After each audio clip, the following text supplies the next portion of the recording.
5 paddlers, a dugout canoe 7.5 meters long, and one of the most powerful ocean currents on the planet sitting directly between them and the island they could not yet see. In July 2019, a crew departed from the coast of Taiwan and pointed their vessel, a craft called Tsugime, with no sail, no motor, no GPS, northeast into the Kuroshio. That current runs like a river through the ocean, more than 100 kilometers wide, pushing water faster than a person can sprint, its flow extending nearly 800 meters deep along the Taiwanese coast. If you point a canoe straight across it and stop paddling for even a few minutes, it carries you east, past your target, and out into open Pacific. The crew paddled for 45 hours and 10 minutes, covering 225 kilometers entirely by reading the sun, the stars, and the shape of the swell beneath them. The destination island was invisible for the first half of the voyage. They made it anyway. That experiment was designed to answer a question that has haunted researchers for decades. How did human beings cross open ocean 50,000 years ago? Before writing, before metal, before anything we would recognize as advanced technology, and do it not once, but enough times to populate an entire continent. Here is what we know. By at least 50,000 years ago, people had reached Sahul, the landmass that today is split into Australia and New Guinea, but was then a single connected continent. To get there from mainland Asia, you had to cross water.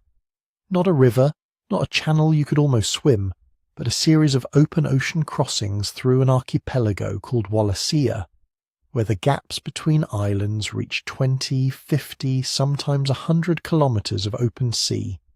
There was no land bridge. There was no low tide that would get you across. You had to get on something that floated and go. What we cannot fully explain is how, not in a way that satisfies every question at every scale. We don't know what those people were floating on, because no watercraft from that era has survived. We don't know exactly which route they took, because the coastlines of 50,000 years ago are now submerged under sea levels that have risen since the last ice age, and our reconstructions of those ancient shores carry real margins of error. We don't know whether the first crossing was a desperate accident or a deliberate expedition, and that distinction turns out to matter enormously, because this wasn't just one daring trip. That's the part that makes this mystery so much harder than it looks at first. Mathematical models of early population genetics suggest that for a founding group to survive and grow on a new continent without collapsing from inbreeding and demographic bad luck, you needed more than 1,000 individuals to make the crossing, not all at once necessarily, but across repeated successful voyages. One accidental raft of survivors washing ashore doesn't explain the peopling of Sahul. It would take something more organized, more sustained, more intentional than a fluke. The stakes of this question aren't just about one boat. They're about whether our ancestors 50,000 years ago possessed the planning, the knowledge, and the social coordination to execute what amounts to a deliberate colonization of an unknown continent across open water. That reframes everything. The Kuroshio experiment wasn't just an adventure. It was a controlled scientific test asking whether a Paleolithic scale vessel, crewed by human paddlers using only natural navigation, could actually survive one of the world's strongest currents and arrive at a target they couldn't see for most of the journey. The answer was yes, but the experiment also revealed how precise the paddlers had to be, how much knowledge of sun angle and swell direction their success depended on, and how quickly the current would carry an unprepared crew off course. So we have two competing explanations for how humans first crossed open ocean, and neither one is fully proven. The first is accidental drift. People on rafts or canoes were blown or carried offshore, and occasionally, rarely, some of them survived and made landfall somewhere new. The second is intentional voyaging. People observed the ocean, understood its patterns well enough to navigate deliberately, built craft capable of controlled crossings, and chose to go. Each explanation fits some of the evidence and fails to fit other parts of it. Over the course of this video, we're going to test both of them hard. We'll look at what ocean modelling shows about drift probabilities, what the archaeological and genetic record tells us about timing and population size, what experimental crossings reveal about the minimum capabilities required, and what the specific geography of Wallacea demanded of anyone trying to cross it. We'll also be honest about what remains genuinely unresolved: the missing boats, the submerged coastlines, the assumptions baked into every simulation. The 2019 paddlers in the Kuroshio succeeded. Whether their ancient predecessors planned their crossings or stumbled into them is a question that goes to the heart of what early Homo sapiens actually were. And 50,000 years later, we're still working it out. To understand what those first crossings actually demanded, you need to picture the world as it looked 50,000 years ago, not the world we know now, with its familiar coastlines and separated continents, but a different planet, colder, drier, and with ocean levels sitting roughly 75 to 85 meters lower than they are today. That drop sounds like an abstraction until you see what it meant on a map. In Southeast Asia, the shallow continental shelf that today lies beneath the South China Sea and the Java Sea was exposed dry land. Sumatra, Java, Borneo, and the Malay Peninsula were all connected into a single vast landmass, a supercontinent that geologists call Sunda. You could walk from what is now mainland Vietnam to what is now Borneo without ever getting your feet wet. To the southeast, the same drop in sea level joined Australia, New Guinea and the Aru Islands into their own unified landmass. This was Sahul, one continuous continent of roughly 11 million square kilometres, larger than modern Australia alone, stretching from what is now the highlands of Papua down to the southern coasts of what is now Tasmania. Sunda and Sahul. Two enormous land masses facing each other across the equatorial Pacific, and between them a scattering of islands that geologists and biogeographers call Wallacea. Wallacea is named for Alfred Russel Wallace, who noticed in the 19th century that the animals on its islands didn't belong to either the Asian or the Australian faunal zones. They were something stranger, something in between, shaped by millions of years of isolation. The reason for that isolation is geological. Unlike Sunda and Sahul, Wallacea was never attached to either continental shelf. It sits above a complex zone of tectonic collision, and its islands are volcanic and oceanic in origin. No matter how far sea levels fell during the ice ages, and they fell significantly, Wallacea never became a land bridge. The deep channels between its islands remained open water. They were open water when the dinosaurs died, and they were open water when the first modern humans stood on the Sunda shore and looked east. That is the central geographic fact of this entire mystery. You could walk almost all the way from Africa to the edge of the Australian continent. You could cross the Middle East, traverse South Asia, push through what is now Thailand and Malaysia, and into the islands of the Sunda Shelf without ever needing a boat. But then you would reach the coast of Bali or Lombok or Timor, look out across the Lombok Strait or the Timor Sea, and face water that could not be walked, waded, or swum. The only way forward was to cross it. So the question is, how far exactly did you have to cross?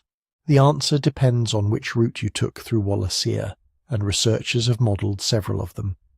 The most commonly discussed options run either through the northern chain of islands, through Sulawesi, and then eastward toward the Bird's Head Peninsula of New Guinea, or through the southern route skirting the islands of Flores and Timor before making the final jump to Sahul's northwestern coast. Under the sea level conditions of around 50 to 65,000 years ago, both routes would have involved a series of hops between islands that were at least partially visible from one another. The individual crossings range from roughly 20 kilometres at the shortest to nearly 100 kilometres at the longest. Some of the intermediate hops would have been shorter, Island chain stepping, stoning you partway across with gaps small enough to see the next destination from the shore you were leaving. But here is where you have to be careful about what those numbers mean in practice. 20 kilometres of open ocean is not the same as 20 kilometres on land. Even the shorter crossings sit well beyond swimming distance for any human being, let alone a group carrying enough food and water to survive the journey. 50 kilometres of open sea, with currents that can run at a metre per second or faster, with no fixed landmarks once you lose sight of the shore behind you, is a genuine maritime challenge even today. And the longer gaps, the stretches approaching 100 kilometres where the destination island might be visible only from elevation, or not at all from sea level, those represent something qualitatively different again. It's worth pausing on the visibility question, because it becomes crucial later when we consider whether these voyages could have been intentional. Modelling of island visibility under reconstructed late Pleistocene conditions suggests that for many of the Wallacean crossings, the destination was at least partially visible from the departure point, particularly from elevated ground. From the hills behind the shore, or from a high coastal promontory, you might have been able to see a smudge on the horizon, a darkening of clouds that forms over land and water differently, or on exceptional days, the actual profile of the next island. That partial visibility changes the psychological and practical calculus of making the crossing enormously. It is one thing to paddle into an empty horizon hoping something exists beyond it. It is another to point your vessel toward a landform you can actually see, even if it is 50 kilometres away. But those reconstructions carry real uncertainty. Sea level estimates for this period carry margins of error of plus or minus 5 to 10 metres, and that range can meaningfully shift which islands were connected to which, how large each island was, and whether particular pairs of departure and landing points were intervisible. The ancient coastlines are now submerged, most of them lying under tens of metres of water, and the archaeology that might tell us exactly where people launched their vessels and exactly which route they followed is largely inaccessible to us. Any visibility model is working from reconstructed terrain that cannot be directly verified. What cannot be doubted is the basic geographical fact. Wallacea existed. The deep water channels within it persisted regardless of sea level, and anyone who reached Sahul crossed open ocean to do it. That is not a hypothesis or a modelling assumption. It is a structural feature of the planet's geology. The bones of Homo sapiens are in Australia and New Guinea by 50,000 years ago. Wallacea sat between them and the Asian mainland. There is no plausible scenario in which that continent was peopled without maritime crossings. And this is what fundamentally changes how we should think about those early humans. There is a tempting story about the spread of our species out of Africa that casts it primarily as a land journey. Populations following coastlines, rivers, forest corridors, slowly spreading outward across connected terrain. That story is true as far as it goes, but it stops being adequate the moment you reach Wallacea. At that point, the people who kept going were not coastal walkers. They were sea crossers. Something in their behaviour, their technology, their knowledge of the ocean, their organisational capacity, their willingness to commit to an open water voyage, was different from simply following the shoreline to the next beach. How different is exactly the question we're trying to answer. Because the word different could mean many things. It could mean an accidental crossing, a group of people swept offshore by a storm and lucky enough to find land on the other side. It could mean a semi-intentional trip, people who had observed that something seemed to exist beyond the horizon and decided to investigate, without necessarily understanding what they were doing or having any guarantee of return. Or it could mean something that looks much more like deliberate navigation, a departure chosen at the right time of year, with the right wind and current, by people who had enough knowledge of the sea to improve their odds considerably. Each of those scenarios demands something different of the first Australians. Each has different implications for what capabilities our species had developed by 50,000 years ago, and each makes different predictions about what we should find in the evidence if we know where to look. The geography of Wallacea set the minimum requirements. You needed a vessel capable of carrying people across open water. You needed to survive long enough at sea to cover the distance. You needed to arrive somewhere livable and start a population that could sustain itself. 20 to 100 kilometers of open ocean, repeated multiple times along a chain of islands, with no guarantee that the next landfall would support life, or that you could ever cross back. That is what the continent of Sahul required of the people who first reached it. Not just courage, though it would have demanded that too, but a suite of capabilities, technological, cognitive, social, that we are still trying to reconstruct from the fragments they left behind. The sea they crossed swallowed most of the evidence. What remains is enough to know they succeeded. Whether it is enough to explain how is a harder question entirely. So we know the crossing had to happen. The geography makes that non-negotiable. What the geography alone cannot tell us is when, and the answer to that question turns out to matter enormously. The oldest securely dated evidence for human presence in Sahul comes from a site in northern Australia called Majed Bebe, also known by its earlier designation Malakunanja II. It sits in the Northern Territory, not far from what is now Kakadu National Park, and the radiocarbon and luminescence dates from its deepest occupation layers push back well beyond 50,000 years. Some estimates place initial occupation between 50 and 60,000 years ago. A separate site at Devil's Lair in southwestern Australia adds another early anchor, with dates clustering around 48,000 years ago. These are not isolated outliers or contested readings from a single laboratory. They represent a pattern of secure dates from geographically separated locations, reinforcing each other across thousands of kilometers of continent. What this pattern tells us is straightforward and slightly staggering. Anatomically modern humans were in Sahul by at least 50,000 years ago. Full stop. That is the floor, not the ceiling. The actual date of first arrival could be somewhat earlier, and some researchers argue the evidence points that way, but 50,000 years is the defensible minimum we can work with given current evidence. Now, why does the timing matter so much? Because 50,000 years ago precedes essentially every other marker we might use to explain away the seafaring question. There is a tempting intellectual maneuver where you push the problem into the future. Perhaps humans crossed to Sahul relatively recently in the deep past, perhaps only 30 or 40,000 years ago, at a point when we might imagine more sophisticated technology or more developed cognitive capacities. The actual dates close off that escape route. 50,000 years ago, there were no boats we know of from anywhere else in the world. There was no tradition of open ocean sailing recorded in any other region. There was no archaeological horizon of maritime technology that we can point to and say, yes, this is where the capability came from. Whatever the people who reached Sahul possessed, they brought it with them or developed it before any comparable achievement appears in the global record. This forces the seafaring question rather than postponing it.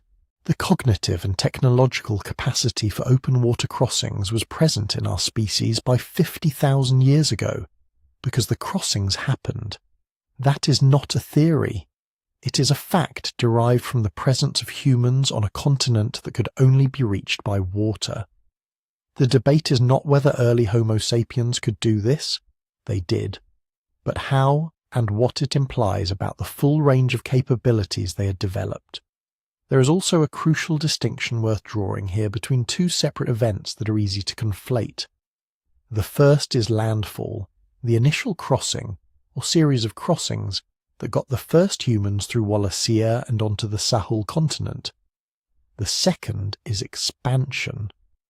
What happened after they arrived and how quickly they spread across a landmass that stretched thousands of kilometers from its northern shores to its southern tip. These are different problems with different evidence. The seafaring question is primarily about the first, the moment of crossing, the vessel, the route, the conditions, the people on board. But the evidence for expansion gives us a different kind of insight. Stochastic modelling of how populations spread across Sahul after initial entry suggests the continent was peopled with remarkable speed. Estimates run to roughly 4,400 to 5,600 years from first arrival to continental coverage. In generational terms, that is somewhere between 150 and 200 generations. Fast, but not implausible, for a healthy, mobile population moving through an unoccupied landscape with abundant resources. That rapid expansion matters because it loops back to the question of who was in the first boats. Archaeological sites turning up across thousands of kilometres of continent within a few thousand years of arrival are not consistent with a single accidental landing by a handful of survivors. They imply a viable, reproducing population arriving in sufficient numbers to expand, and this is where the demographic modelling becomes significant. Researchers working on minimum founding populations for Sahul have run the numbers on what it takes for a small group to avoid quasi-extinction, the kind of slow demographic collapse that can doom isolated populations even when they have food and shelter. The conclusion is sobering. You need somewhere between 1,300 and 1,550 individuals to provide a realistic safety margin against genetic bottlenecks and random demographic fluctuation. 1,300 people. That is not a number you get from a single accidental drift event. It is not a number you get from one boat, or even a handful of boats carrying refugees from a storm.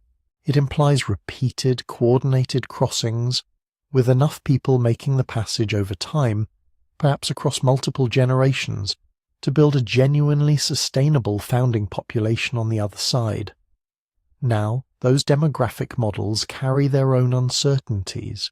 They depend on assumed survival rates, reproductive parameters, and carrying capacity estimates for early Sahul that we cannot verify directly. The true minimum might be somewhat lower, or the initial population might have been bolstered by continued arrivals over centuries rather than one founding event. But the underlying logic is robust. You cannot colonize a continent from a single accidental landing, and the genetic and archaeological record does not look like a near-extinction event followed by recovery from a handful of founders. Put the archaeological dates together with the demographic requirements and the ocean crossing geometry, and you get a picture that is both clearer and more demanding than it might first appear. Early arrival at 50,000 years ago rules out technological explanations that depend on later developments. A founding population in the hundreds or thousands rules out accidental drift as sufficient, and Wallacea's deep water channels, persistent regardless of sea level, rule out any route that didn't involve genuine open ocean crossings. Each of these constraints pushes in the same direction, toward purposeful, organized, repeated maritime activity by people who had the technology to build capable watercraft, the knowledge to navigate open water, and the social organization to coordinate group voyages, not necessarily sophisticated by modern standards, not requiring astronomical instruments or written charts, but purposeful, in the sense that success rates needed to be high enough, often enough, to move thousands of people across the sea. Of course, we cannot yet close that argument entirely. The ocean drift models that underpin much of this reasoning make assumptions about paddling speeds, launch frequencies, and conditions that cannot be directly validated because no Paleolithic watercraft has ever been recovered. The Paleo coastline reconstructions that tell us how far apart the islands were and whether they were intervisible carry real margins of error. The 50,000-year date is a minimum, not a precise first arrival moment. But the framework is now set. Humans were in Sahul by at least 50,000 years ago. Getting there required crossing open ocean. The population that colonized the continent was large enough to demand repeated organized voyages, and all of this happened before we can find evidence of comparable maritime capability anywhere else on Earth. And whatever explanation we arrive at for the how of those crossings has to be consistent with all three of those facts simultaneously. That is the challenge everything else in this story is trying to meet. So we've established what the evidence demands: repeated crossings, large numbers of people, deep water channels that never closed. The next natural question is whether any of that could have happened passively. Could the ocean itself have done the work? Could people have ended up on Sahul simply by being swept there, caught in a current, pushed by a storm, alive at the end of it by fortune rather than design? This is not a fringe idea. It is a scientifically serious hypothesis, and it has been tested rigorously using computational ocean modelling. The approach works like this. Researchers seed the simulated ocean with thousands of virtual vessels at random positions and random times. Then let those vessels move purely under the influence of surface currents and wind drag. Roughly 4% of wind speed applied to a floating object. No paddling, no steering, no navigation. Pure passive drift. The most generous version of the accidental hypothesis. Then they count how many of those simulated drifts actually reach Sahul. The answer is damning for the accidental model. Across the critical bottleneck crossings, the final open water gaps that no amount of sea level change could eliminate, success rates for purely passive drift come in at 5% or below. On the northern routes through Wallacea, individual crossing probabilities in these models range from roughly 0.7 to 5.4%. On the southern routes, the range stretches from essentially 0 to about 11% at its most optimistic, and those numbers assume a survival window, the window within which a drifting person can stay alive without fresh water in the tropical heat, of just 2 to 4 days.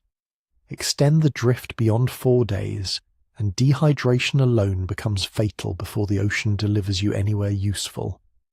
That survival constraint is not a modelling assumption that can be argued away. It is basic human physiology in a genuinely hostile environment.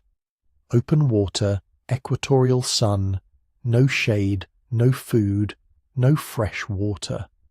The human body fails on a timescale of days under those conditions, not weeks. So the effective window for a passive drift to succeed is brutally short, and the currents, indifferent to human survival timelines, frequently don't cooperate within it.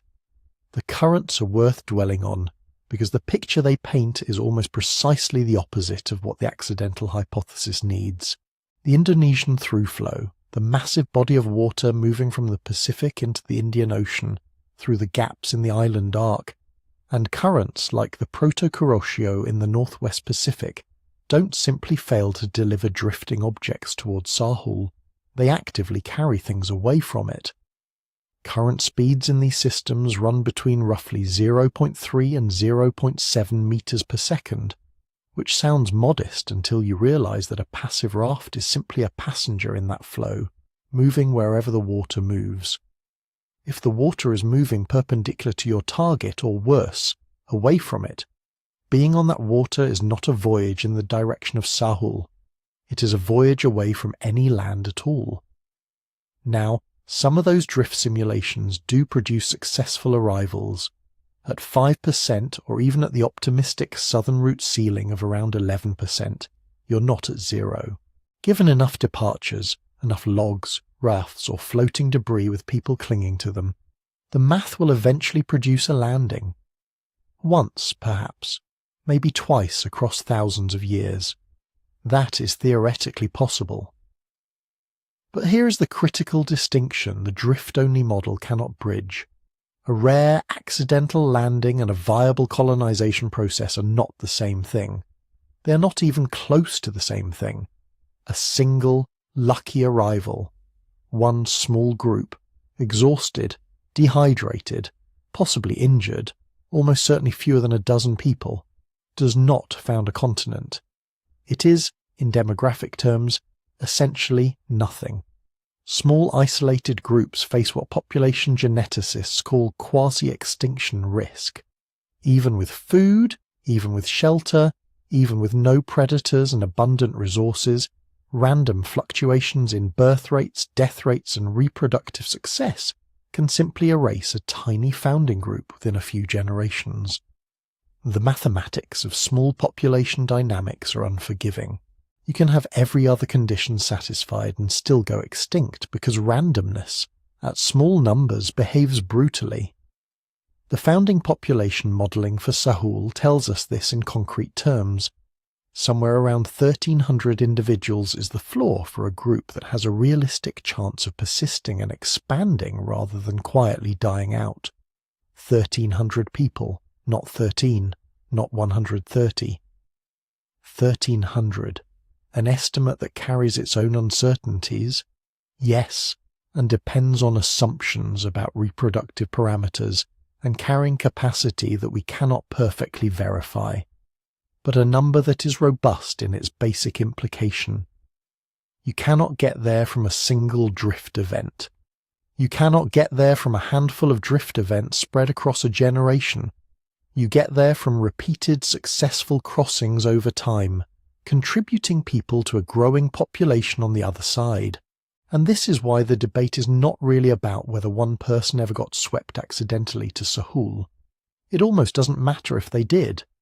The question is whether accidental drift, operating at less than 5% success rates with a 4-day survival window and currents often running the wrong way, can account for the repeated successful arrivals needed to build a viable founding population. On that question, the models are unambiguous. They say no. There is another way to see this clearly. The demographic requirement essentially transforms the question from a probability problem into a logistics problem. If you need 1,300 people to successfully cross, and each individual passive drift attempt has roughly a 1 in 20 chance of success, you need to account for something like 26,000 accidental drift events just to get the head count, assuming each survivor made it independently, which is its own improbability. That is an astronomical volume of accidental ocean travel that strains any reasonable model of how people ended up in the water in the first place. Something intentional was happening. That is what the drift modelling points toward, even as it tries to take intention out of the equation. When you remove all skill, all navigation, all paddling, all planning from the model, you get a picture so unfavourable that the only conclusion consistent with actual colonization is that those things were present in the real crossings. It's worth being clear about what we can and cannot say. These models have their own uncertainties. The paleo coastlines they're built on carry margins of error. The windage coefficients for Paleolithic vessels are assumed rather than measured, and we have no recovered watercraft from 50,000 years ago to anchor any of these parameters in hard physical evidence. The models are powerful tools, not perfect reconstructions, but the threshold they reveal is real. Accidental drift, even in its most generous simulation, cannot explain a colonized continent. The crossings that seeded Sahul required something more, and what that something more looks like, what it implies about the people who made these voyages, is where the story becomes genuinely extraordinary. Here is where the numbers become almost startling in what they reveal, because the shift from accidental drift to intentional crossing doesn't require us to imagine ancient mariners with compasses and charts and purpose-built ocean-going vessels. It doesn't require centuries of accumulated nautical knowledge or specialized technology that would leave obvious traces in the archaeological record. It requires something far simpler and in some ways far more profound. The decision to paddle. That's it. That is the threshold. The modelling makes this concrete in a way that's hard to dismiss. Take the same ocean conditions, the same currents, the same simulated crossings that produce drift-only success rates below 5%. Now add a forward thrust of approximately half a knot, 0.25 meters per second, which is roughly the pace of a person paddling unhurriedly, casually, without urgency. Not racing, not exerting themselves at some maximum effort, just moving purposefully through the water with the most basic kind of watercraft control. What happens to the success rate? It climbs above 80%. On the most critical bottleneck crossings, The modelling shows success rates of 82.6% even without any paddling when the departure timing is chosen well. And when you add that half knot of headway, success climbs above 90%. On the broader northern route through Wallacea, under an intentional scenario with an optimal departure week and minimal directed effort, crossing probabilities range from roughly 13 to 89% depending on which gap is being crossed. On the southern route, 25 to 53%. Compare that to the less than 6% ceiling for random drift across those same waters. The gap between those numbers is not a rounding difference. It is the difference between a process that cannot plausibly colonize a continent and one that can. What's worth sitting with here is what that half knot actually represents. It is not speed in any impressive sense. It is barely faster than standing water. A person floating on a log and occasionally paddling with their hands could approach that threshold. A group of people on a raft with wooden paddles could exceed it comfortably. The point is not that our ancestors were performing athletic feats of ocean crossing. The point is that the threshold between failure and success, between a process that doesn't work and one that does, is located at the most minimal conceivable level of directed human effort. And directed is the operative word. Because the math only works if the effort is applied in a useful direction. A half knot of paddling into the wrong heading accomplishes nothing, or worse, compounds the problem. What turns the numbers around is not raw energy. It is orientation. It is the choice to move towards something rather than simply moving with whatever the ocean decides to do with you. That distinction reshapes how we think about what these ancient crossings required. Intentionality does not demand advanced shipbuilding. It does not demand celestial navigation in any formal sense. It demands control, direction, and planning.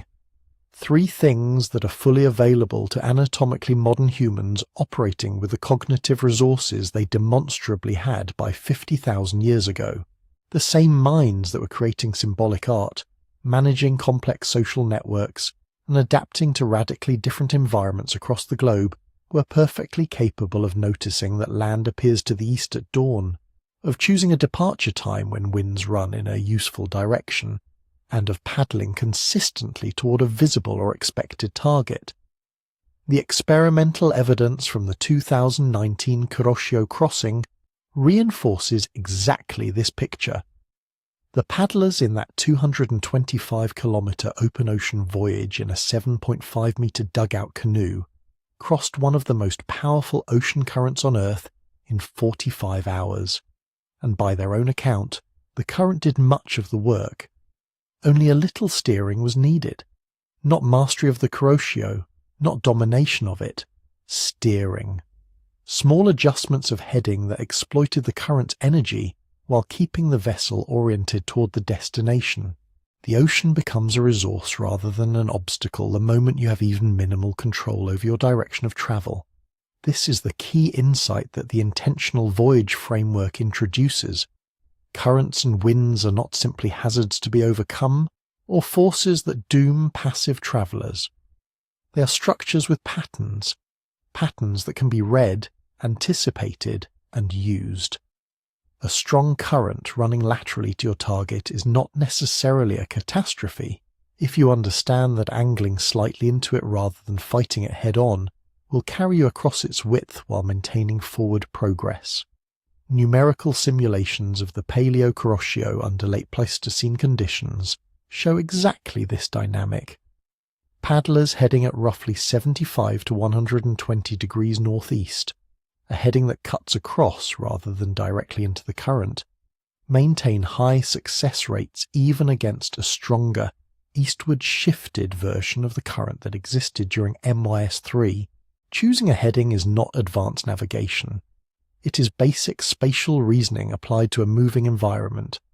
And this is where the divide between accidental drift and deliberate crossing becomes not just quantitative but qualitative. Passive drift is a lottery.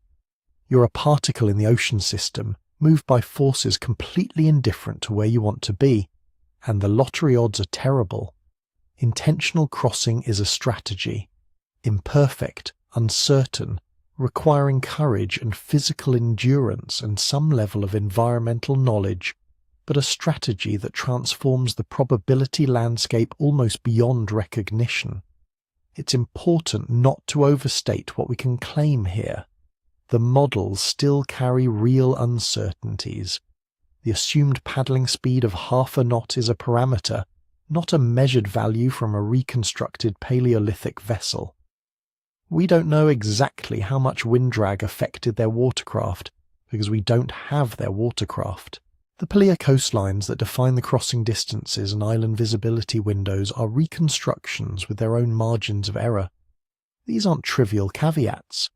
The modelling is powerful precisely because it's honest about these uncertainties, and the conclusion it reaches is robust across a range of assumptions, but it is still a model of a process we cannot directly observe. What we can say is this: the question of how early humans crossed these waters doesn't hinge on whether they had sophisticated technology.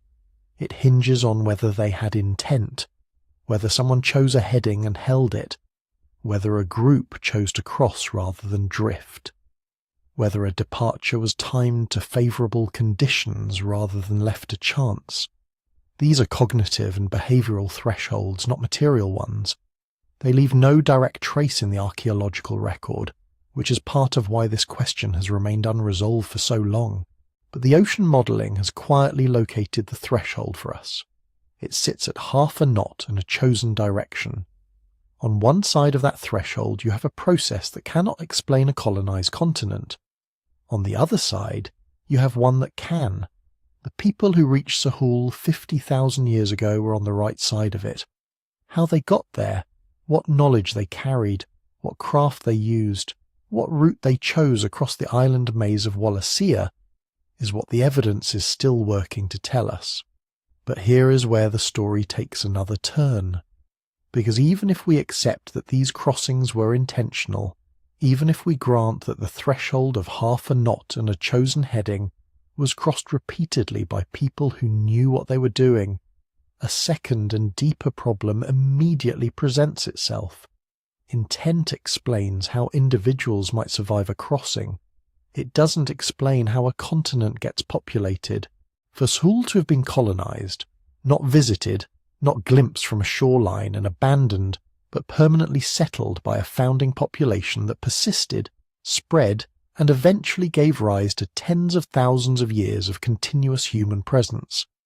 The numbers have to work out on the other end of the voyage. And when researchers ran the demographic simulations to find out what those numbers actually require, the answer was considerably larger than anyone might have intuitively guessed. The models point to a census founding size of approximately 1,300 to 1,550 individuals. That is not a single boatload of survivors. That is not a lucky family. That is not even a small band that happened to drift ashore and make a go of it on a new continent. To avoid a greater than 90% probability of extinction after arrival, extinction driven by the brutal arithmetic of small populations, inbreeding depression, demographic stochasticity, and the periodic catastrophic mortality events that would have been a recurring feature of life in unfamiliar territory. You need more than 1,000 people to successfully establish themselves in Sahul. The models incorporate what ecologists call a minimum viable population threshold of roughly 100 individuals as the floor for a single functioning group. Below that, you run into accelerating risks. Too few reproductive individuals, too much genetic relatedness, too little buffer against a single bad season, or a single epidemic, or a single encounter with an unfamiliar predator. The demographic simulations are quite explicit on this. Catastrophic mortality events, the kind of sudden, severe population crashes that anthropological models assign roughly a 14% probability per generation, produce average losses of around 50% of the group when they occur. A small accidental group of survivors from a single drift crossing would face these events with essentially no margin, The expected outcome isn't a struggling but persistent population. The expected outcome is disappearance. So the founding population requirement of 1,300 to 1,550 people doesn't just challenge the accidental drift hypothesis at the level of the crossing itself, it dismantles it at the level of the outcome. Even if you could construct a scenario where a small group of people were accidentally carried to Sahul, and the modelling suggests that's a less than 5% proposition under passive drift conditions, the group that would actually survive and propagate would need to be far larger than any accidental drift event could plausibly deliver. And that shifts the entire question. Once you accept what the demographics require, you're no longer asking whether one voyage happened. You're asking how repeated coordinated voyages happened across an extended period of time. The simulations show that the required founding population could have been assembled either through a single, massive crossing event or through multiple separate voyages, each carrying at least 130 people or more, spaced across a window of roughly 700 to 900 years. Both scenarios are technically consistent with the modelling. Both are also extraordinary. A single event delivering more than 1,000 people across open water to an unknown continent is almost impossible to imagine within a Paleolithic context. And a series of coordinated departures, sustained over centuries, separated by hundreds of kilometres of ocean, implies something that is in some ways even more demanding. Not just the capacity to cross, but the social infrastructure to keep crossing. Think about what that actually requires. If the population arrived in waves, each wave had to be large enough to survive on arrival. Each wave had to be drawn from somewhere, recruited in some sense from communities that had enough people to spare, enough knowledge of the route to attempt it, and enough reason to go. The departures had to be spaced in a way that allowed the receiving population to grow between arrivals, while still not waiting so long that the entire project collapsed. There had to be, in other words, some form of social organisation capable of coordinating maritime activity across generations.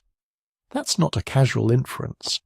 It's a structural requirement that falls directly out of the population genetics. For Sahul to have been colonised on the timeline that the archaeological evidence demands, by 50,000 years ago or possibly earlier, the founding populations had to be large enough to persist, and populations of that size don't arrive by accident. They arrive because someone organised their arrival. What that organisation looked like, we genuinely don't know. We have no direct evidence of Paleolithic social structures capable of managing inter-island maritime logistics across centuries. What we have is the inference from the outcome. A continent was settled, and the demographic math tells us that settling it required more than isolated acts of survival. It required continuity, repeated effort, communities that sustained the knowledge, the motivation, and the means to make these crossings not once but over and over again, generation after generation, until the numbers on the far shore were large enough to hold. This is why the question of early seafaring in this region matters far beyond the specifics of Wallacea and Australia. It's not just a question about whether ancient people could cross a particular body of water. It's a question about the level of social complexity that existed among anatomically modern humans 50,000 years ago.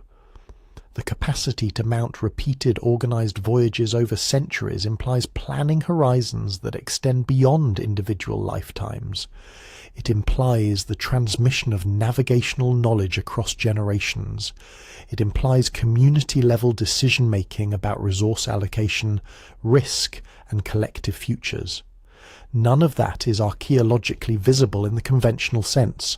You can't find a committee meeting in the sedimentary record. You can't excavate a tradition of nautical instruction. What you can find, what genetics and demographics together have revealed, is the shape of the outcome, and the outcome's shape demands a degree of social organisation that is, to put it plainly, not primitive in any meaningful sense of that word.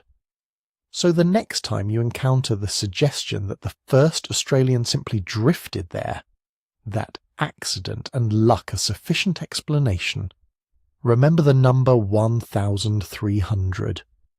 Remember that every demographic model that takes extinction risks seriously, that accounts for the reality of catastrophic mortality and genetic bottlenecks, arrives at a founding requirement that cannot be met by chance. It can only be met by coordination, by intent operating not at the level of a single crossing, but at the level of a sustained multi-generational maritime enterprise. What remains to be understood is how that enterprise was navigated, literally and socially. And that brings us to the geography they had to work with. So let's look at the geography. Because if these crossings were repeated, organized and sustained, the people making them had to work with specific ocean passages, specific islands, and specific windows of visibility and current. The question of how they crossed is inseparable from the question of where. Wallacea is the name we give to the deep water island zone between the Sunda Shelf, the submerged continental extension of mainland Southeast Asia, and the Sahul Shelf, which connects Australia to New Guinea. Unlike the shallow Sunda Shelf, which became a broad exposed landmass when sea levels dropped, Wallacea was never connected by land bridges. Its channels are ancient, carved by tectonics, too deep to drain even at the most extreme glacial low stands. Whatever route the first people took, they had to cross open water. There was no walking. The routes that researchers have proposed tend to cluster around two main corridors, and the debate between them has been running for decades. The northern route follows a chain of islands from Sulawesi through Sumbawa, Flores, and Timor, winding its way through the smaller islands of the Lesser Sundas before making a final open water crossing to the northwest Australian continental shelf. The southern variant, often called the Timor-Roti corridor, is more direct.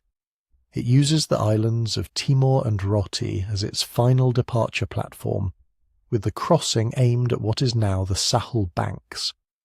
These two options were mapped in their broad outlines by Birdsell in 1977, and subsequent generations of researchers have refined rather than replaced them. Neither route is straightforward, but they are not equivalent, and the differences matter in ways that go beyond simple distance.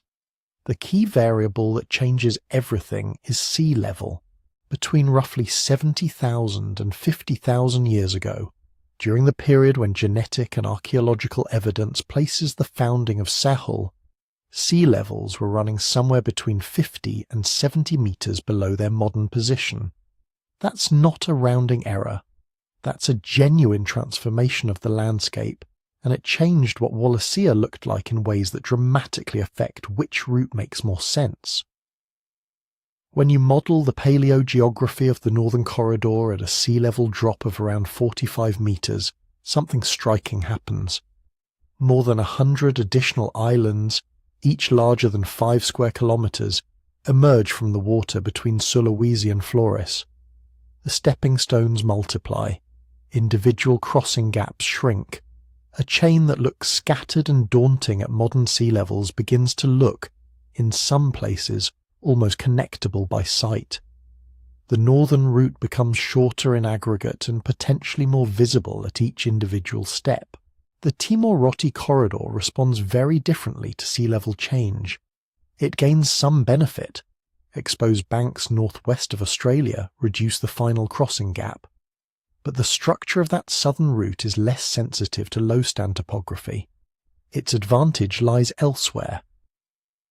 From high ground on Timor and Roti, modelling suggests that islands in the direction of Australia were visible at distances of up to 87 kilometres under the paleogeographic conditions of 50,000 years ago. The Sahul Banks, partially exposed by the lower sea level, were a target you could see from your departure point. That is not a trivial advantage. It's the difference between navigating toward a visible destination and committing to open water with only the theory of land ahead. The final leg of the Timor-Roti route, from the departure islands to the exposed shelf of northwest Australia, is estimated at somewhere between 80 and 90 kilometres under the most favourable low-stand conditions. That's a serious crossing. Under passive drift, the probability of surviving it and landing where you intend is less than 5%. But add intentional paddling at even half a knot and sustained effort over 4 to 7 days, and the models shift dramatically toward feasibility. The simulations place success rates well above 80% for a crew maintaining that minimal forward effort on a directed heading. The ocean current environment is also different across the two corridors, and this distinction matters enormously for assessing whether voyages could realistically be planned and repeated.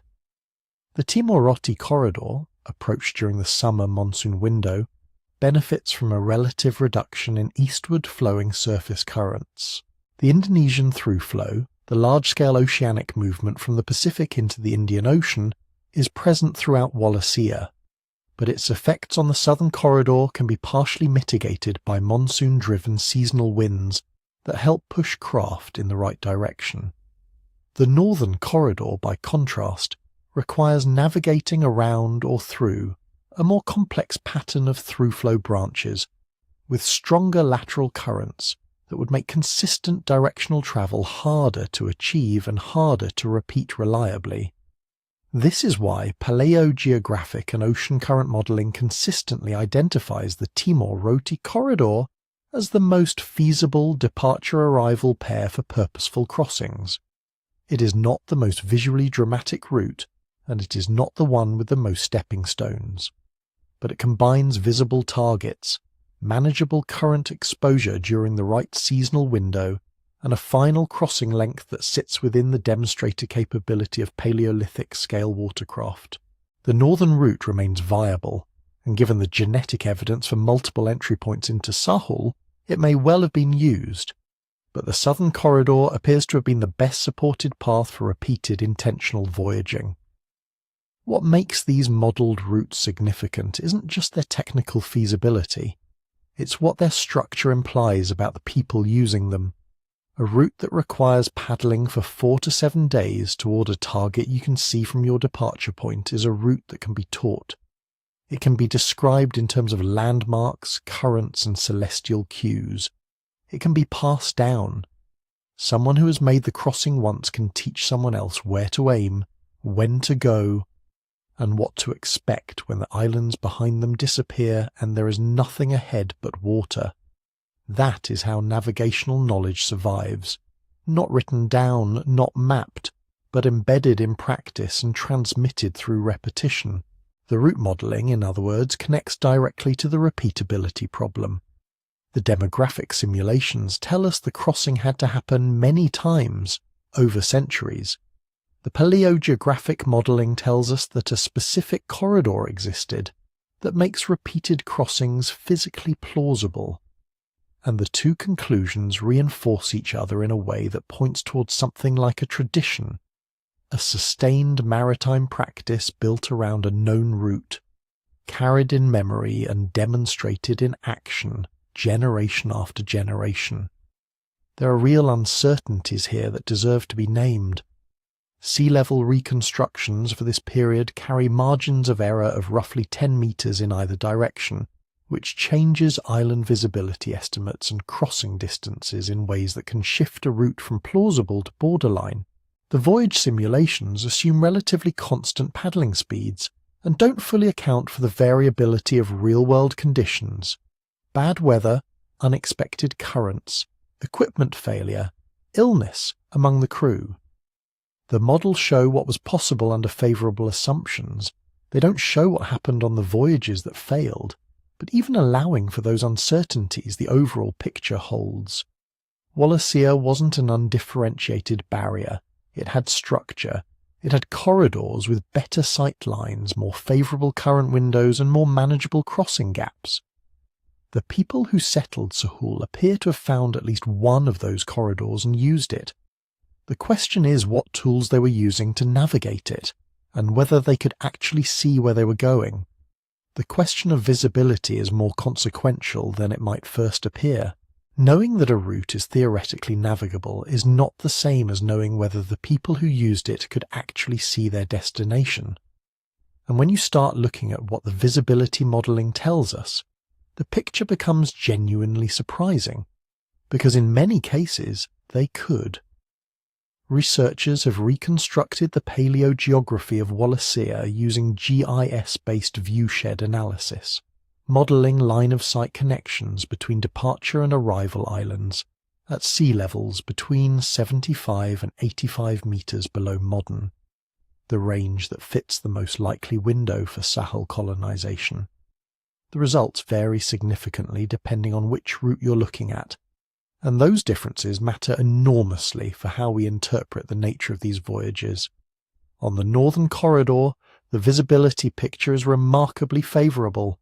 For several of the key island pairs along routes traced through sites in the Sulawesi to Flores chain, modelled viewsheds show intervisibility in essentially every sea level scenario tested. Both from the shoreline and from points about a kilometre inland, the destination island sat within line of sight throughout the entire crossing. The researchers involved were explicit about what that means in practice.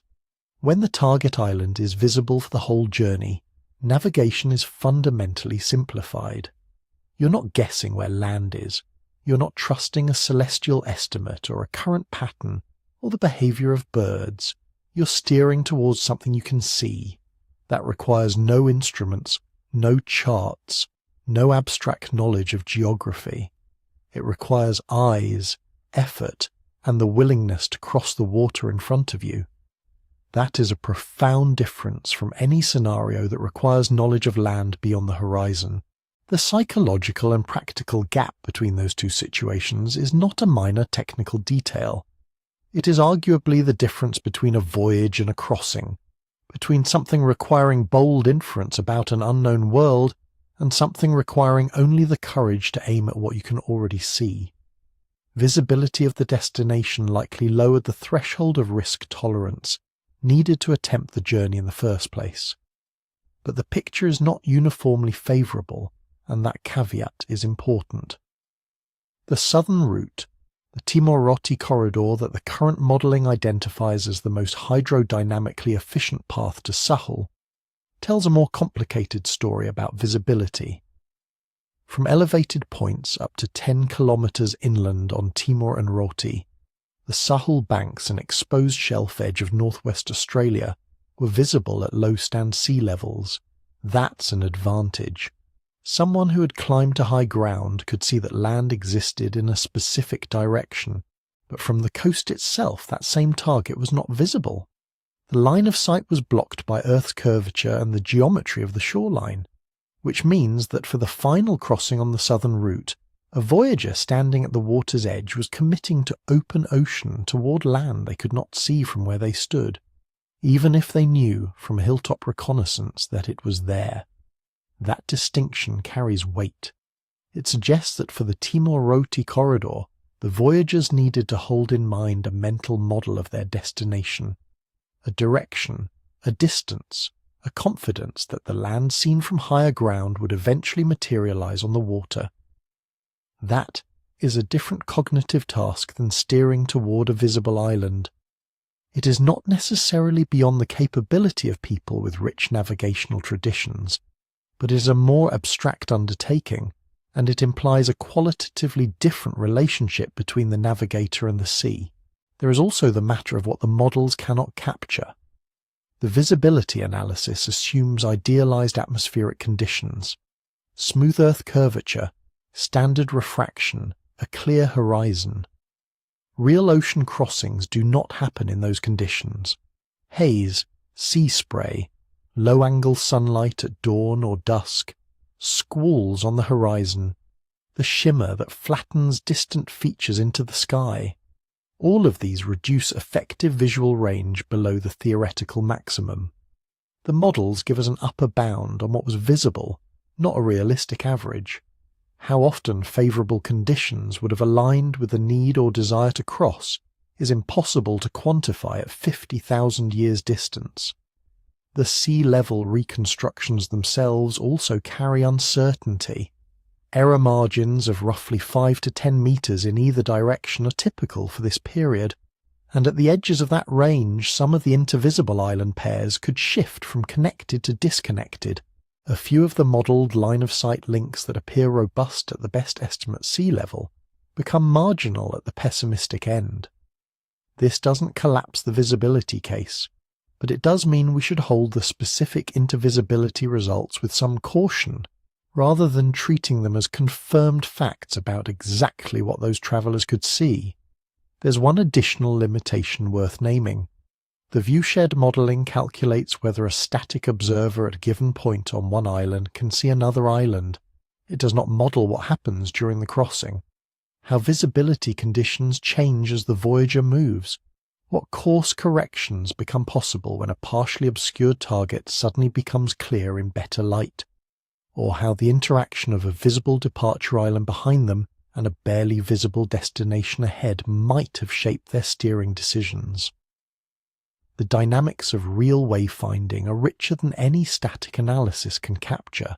What the visibility evidence ultimately does is strengthen the case for deliberate crossings on at least some routes. For the northern corridor particularly, the intervisibility of consecutive islands under low-stand conditions means that a succession of relatively short visually guided hops was plausible, without any navigation technology beyond human eyesight and the ability to identify a heading. Step by step, island to island, each new departure point offering a view of the next target. This is the structure of a route that could be independently discovered and then reliably repeated by people without instruments. For the southern corridor, the case is different but not weaker.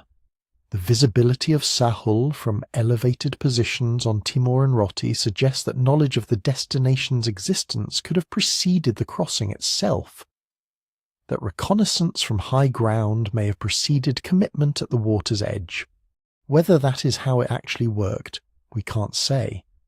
But it is consistent with the evidence, and it is consistent with what we know about how human beings typically relate to unknown territory. We look first. The visibility modelling doesn't solve the mystery of how these crossings happened, but it does close off one version of the accidental drift story. If your departure point offers a direct line of sight to your destination throughout the crossing, the idea that you ended up there by chance requires ignoring the simplest available explanation. You could see where you were going. The most natural reading of that fact is that you were going there on purpose. Knowing where you're going is one thing, getting there is another. Visibility solves the navigation problem, or at least for the northern corridor it simplifies it dramatically. But the moment you accept that these crossings were intentional, you're forced to confront a different question, one that is in some ways even more uncomfortable. What were these people actually travelling in? This is where the evidence gets frustratingly thin, because the honest answer is that we don't know. No Paleolithic watercraft has ever been recovered. Not a fragment, not a paddle, not a piece of cordage from a lashed raft. Wood rots, bamboo rots, reed rots, especially in the tropical and subtropical environments where these crossings were taking place. 50,000 years is simply too long for organic material to survive without extraordinary preservation conditions, and we've found none of those conditions apply to boats anywhere in the relevant record.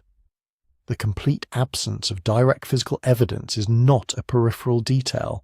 It sits at the centre of everything we're trying to understand, because it means that every claim about what early seafarers used to cross these waters is inference, reconstruction, and experiment, never direct observation.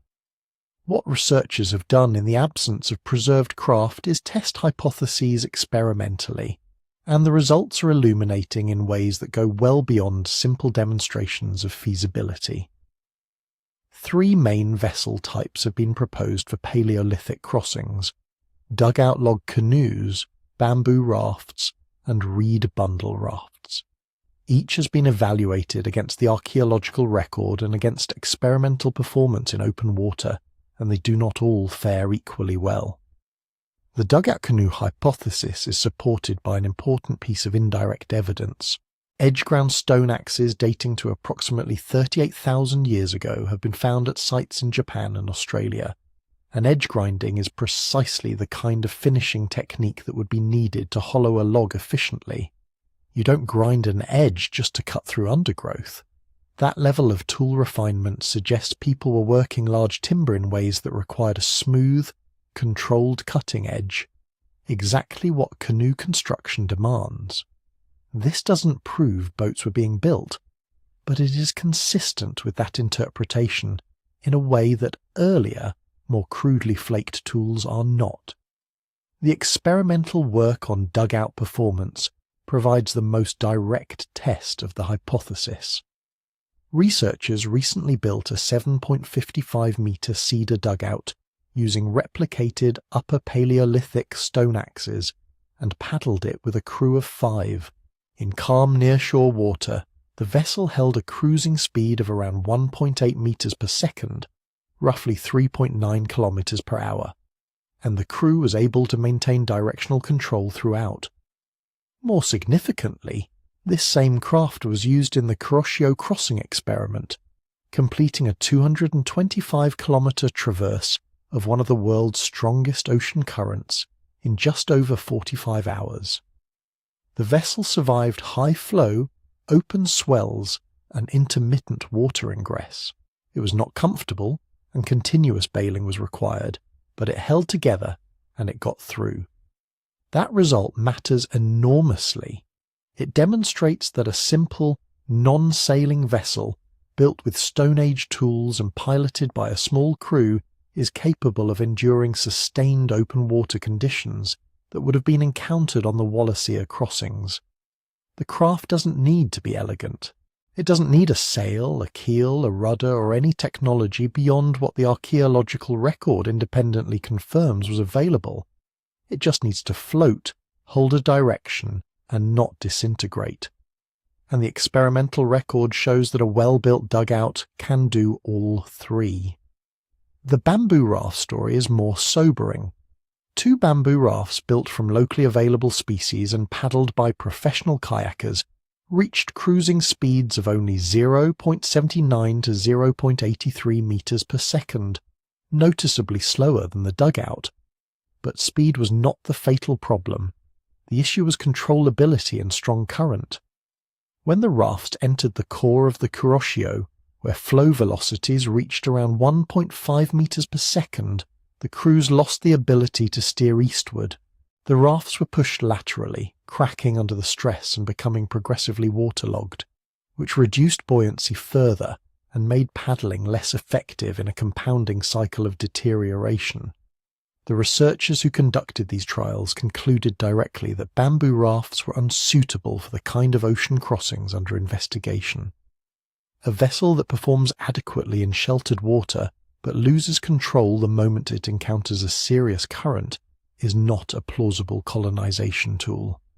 That distinction between the 2 vessel types carries implications that extend beyond the question of raw performance.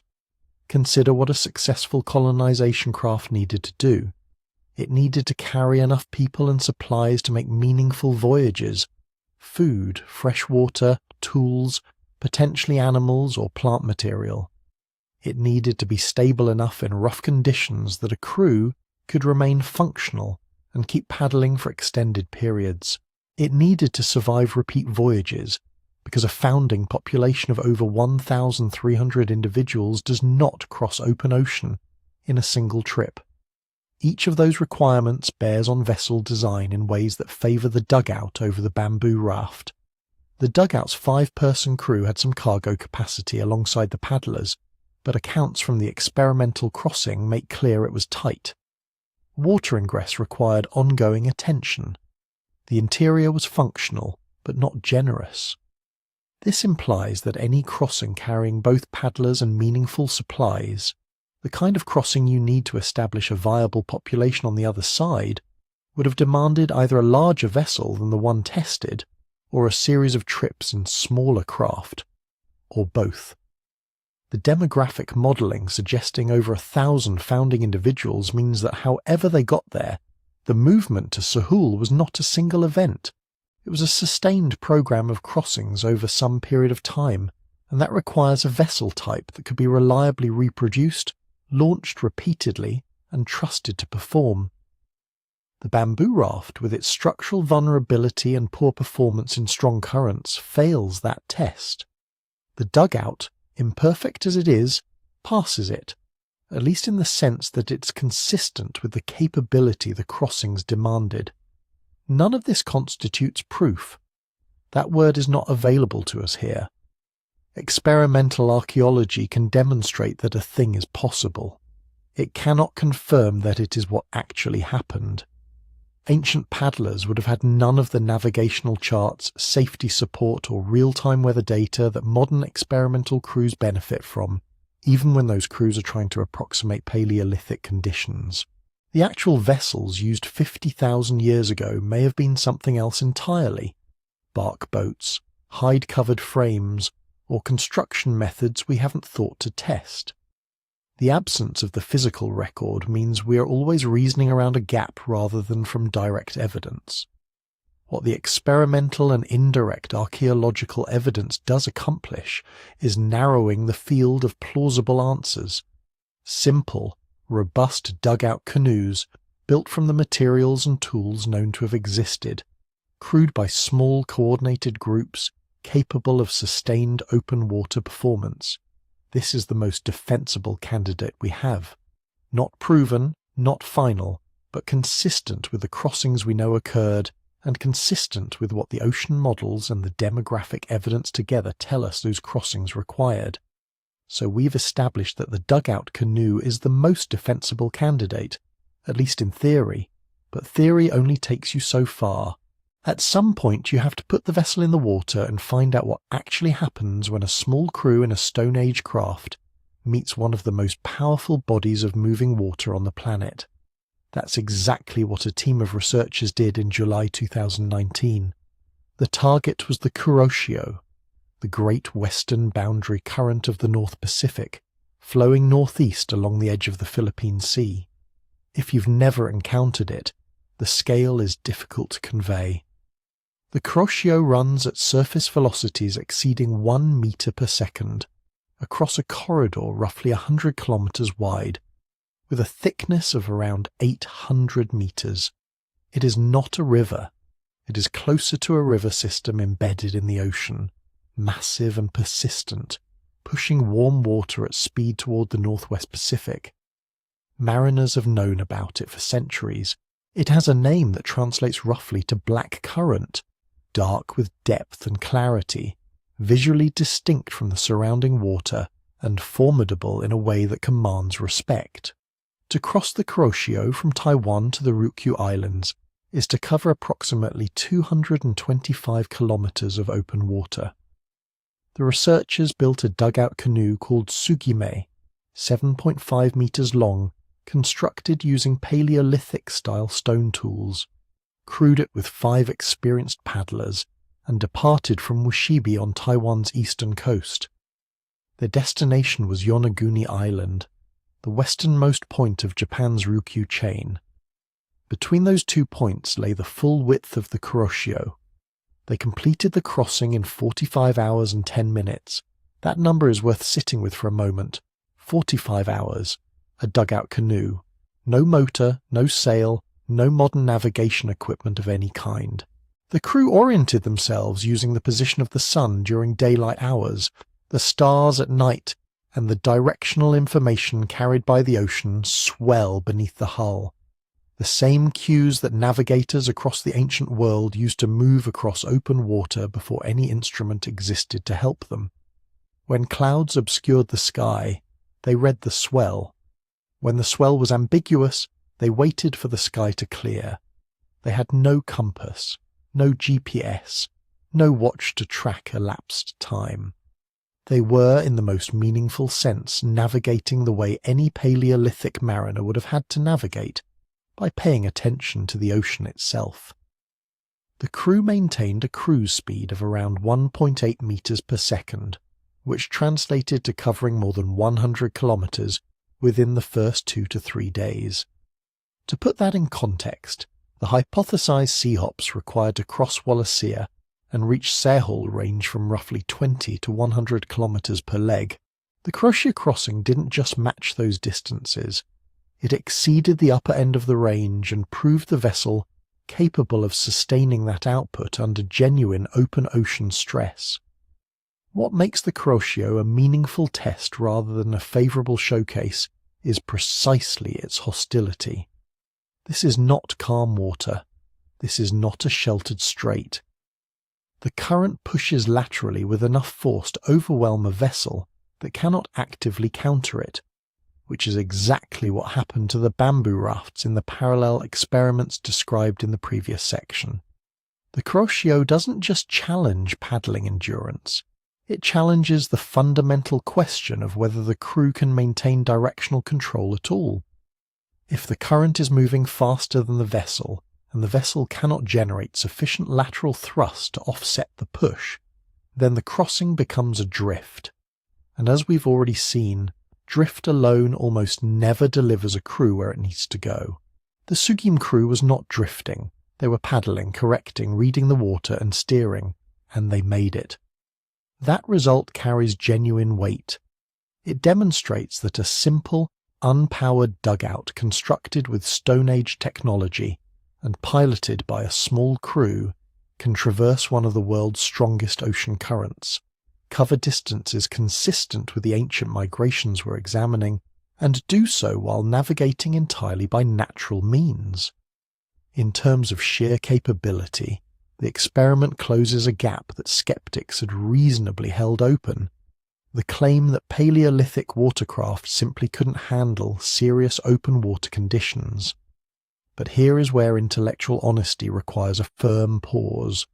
The 2019 crossing proves capability. It does not prove the Sahul route. The Ryukyu Island chain and the waters off Taiwan are not Wallacea. The Kuroshio is not the Timor Sea. The demographic and geographic challenges of colonizing an entire continent are not the same as completing a single well-supported experimental voyage. The researchers themselves are clear on this point. The crossing is a stress test, a proof of concept, a demonstration that early mariners had the technological means to conquer powerful currents. It is not a replication of the path humans took to reach Australia 50,000 years ago. There are also caveats embedded in the 2019 data that are easy to overlook. The voyage was conducted under modern ocean conditions during MIS3, roughly 30,000 to 50,000 years ago. The Kuroshio is modelled to have been somewhat stronger and shifted further east, which would have altered both the crossing geometry and the paddling demands. The 45-hour duration likely represents something close to a best-case scenario. Experienced modern paddlers in relatively favourable conditions, without the accumulated fatigue, nutritional stress, and psychological uncertainty that ancient mariners would have faced on a crossing into completely unknown waters. The experiment shows what is possible under controlled conditions. What actually happened half a century of millennia ago involved variables no experiment can fully replicate. And yet the gap between this was possible and this was impossible is exactly the space where the argument lives. For decades, the colonization of Sahul was treated as a fringe question, something that happened somehow, probably by accident, probably via some lucky combination of favourable currents and blissful ignorance. The Kuroshio test chips away at that framing in a way that's hard to dismiss. The people who reached these islands were not passengers in an accidental process. They were navigators. They were building vessels capable of serious ocean performance. They were reading the environment around them and using it to find their way. The Sugim crossed 225 kilometres of one of the ocean's most powerful currents using nothing but paddles and the sky. Whatever ancient mariners used, wherever they were going, that is the level of capability we're trying to understand. And the deeper you look at the ocean itself, at what the models tell us about currents, winds, and timing, the more that picture of intentional, skilled seafaring becomes not just plausible, but difficult to explain any other way. The Kuroshio crossing gives us the vessel and the physical capability. But there's a second question running underneath all of it, one that's just as fundamental and considerably harder to answer. Even if early mariners had the watercraft, how did they know where they were going? How did they stay on course across 80 kilometers of open water with no instruments, no charts, and no guarantee that land existed on the other side? The answer, as best we can reconstruct it, is that they read the ocean the way we read text, as a layered, information-rich environment that rewards sustained attention and punishes ignorance. Start with the sky. The sun rises and sets at points on the horizon that shift predictably with the seasons, and any person who spends significant time on open water learns those shifts through direct observation. By day, the sun's arc provides a continuous directional reference, not a precise bearing, but a reliable compass quadrant that keeps a paddler oriented across hours of open water. At night, specific stars rise and set at consistent azimuths year after year. Different stars rise at different points along the eastern horizon and set at corresponding points in the west, and a navigator who knows those positions can steer toward any of them as a heading marker, switching from star to star as they move across the sky. This is the foundation of what Pacific wayfinding traditions call the star compass, not a physical instrument, but a mental map of the sky, organized around known rising and setting points, memorized and tested on the water until they become instinct. But the sky can disappear. Clouds, haze, tropical squalls, any of these can strip a navigator of celestial reference for hours at a time. This is where the ocean surface becomes the primary instrument. Long-wavelength ocean swells are generated by distant weather systems and travel thousands of kilometers with remarkable directional consistency. Unlike the chaotic surface chop created by local wind, these deep swells maintain their heading for days at a time, rolling through whatever weather sits above them. A skilled navigator lying flat on the hull of a canoe or simply reading the motion of the vessel through their body can detect the dominant swell direction and use it as a fixed compass heading. In Pacific wayfinding traditions, navigators describe learning to read swell not with their hands or eyes, but with the movement of their hips, a kinesthetic sense developed over years of time on the water, precise enough to hold a heading when the sky is completely overcast. During the Kuroshio crossing, this was exactly what the crew fell back on when clouds obscured the stars. The swell was there, the heading was recoverable, the crossing continued. Beyond swell, the ocean carries other readable information. Current boundaries produce colour changes. The Kuroshio itself is visually distinct from surrounding water, darker and clearer, a line in the sea that a practiced eye can identify from the surface of a small boat.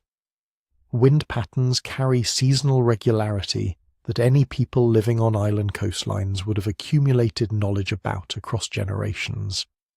And seabird behaviour provides some of the most reliable, near-shore and mid-ocean information available. Terns depart from their roosting islands in the morning, fly outward to feeding areas, and return at dusk. A navigator who knows this pattern can sail toward where the birds are heading in the evening and away from their departure direction in the morning, effectively using avian commuting routes as a living arrow pointing toward land. None of this requires writing. None of it requires instrumentation.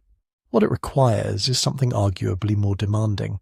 Structured knowledge, maintained across generations, transmitted through direct teaching and accumulated practice. This is the detail that tends to get underweighted in discussions of early seafaring.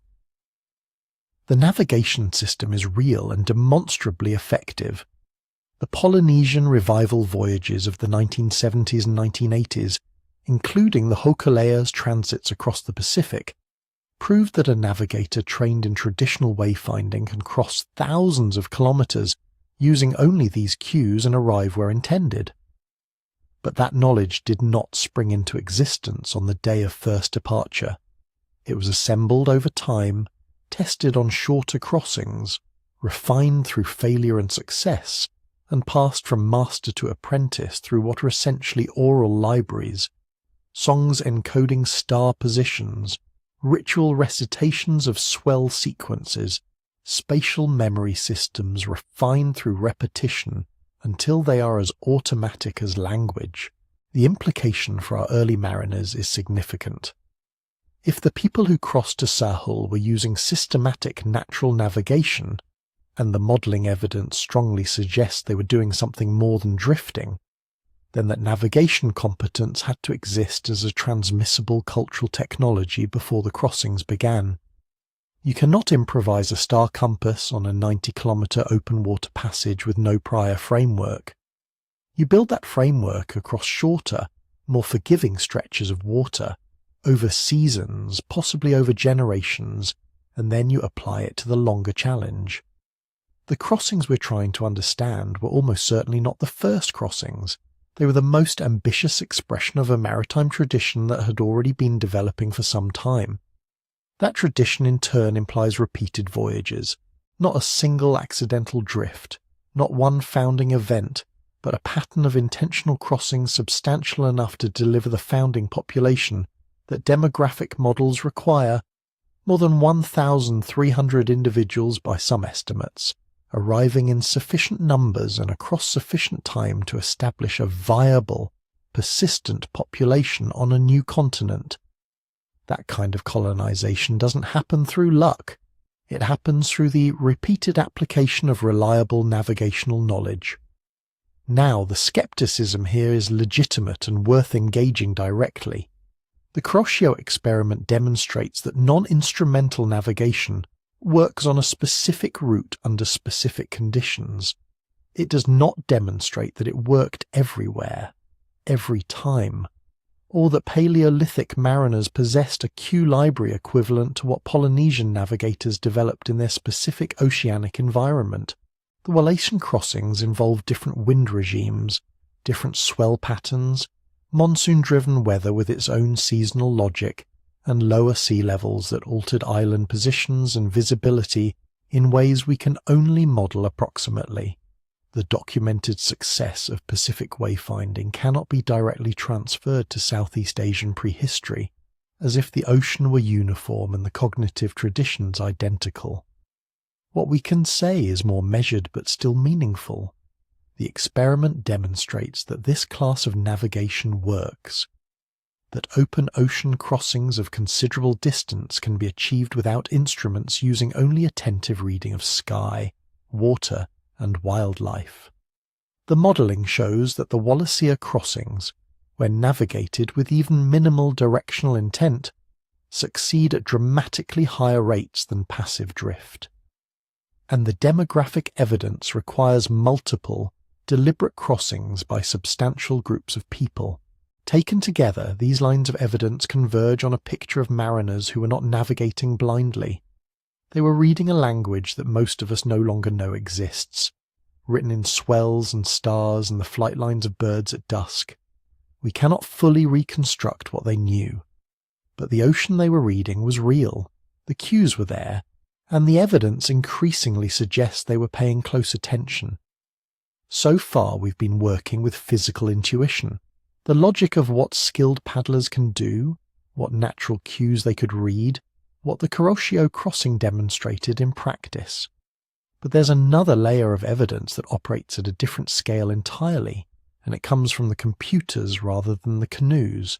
Numerical ocean models give us a way to test these questions systematically, running thousands of simulated voyages across reconstructed ancient seas and asking a simple but demanding question.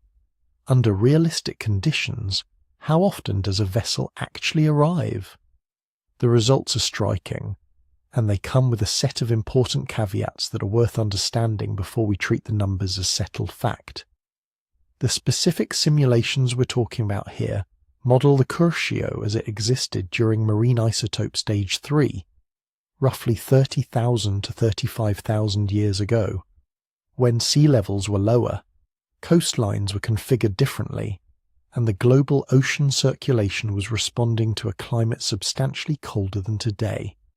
What those models show is that the MIS-3 Kuroshio was not a gentler, more forgiving current than the modern one.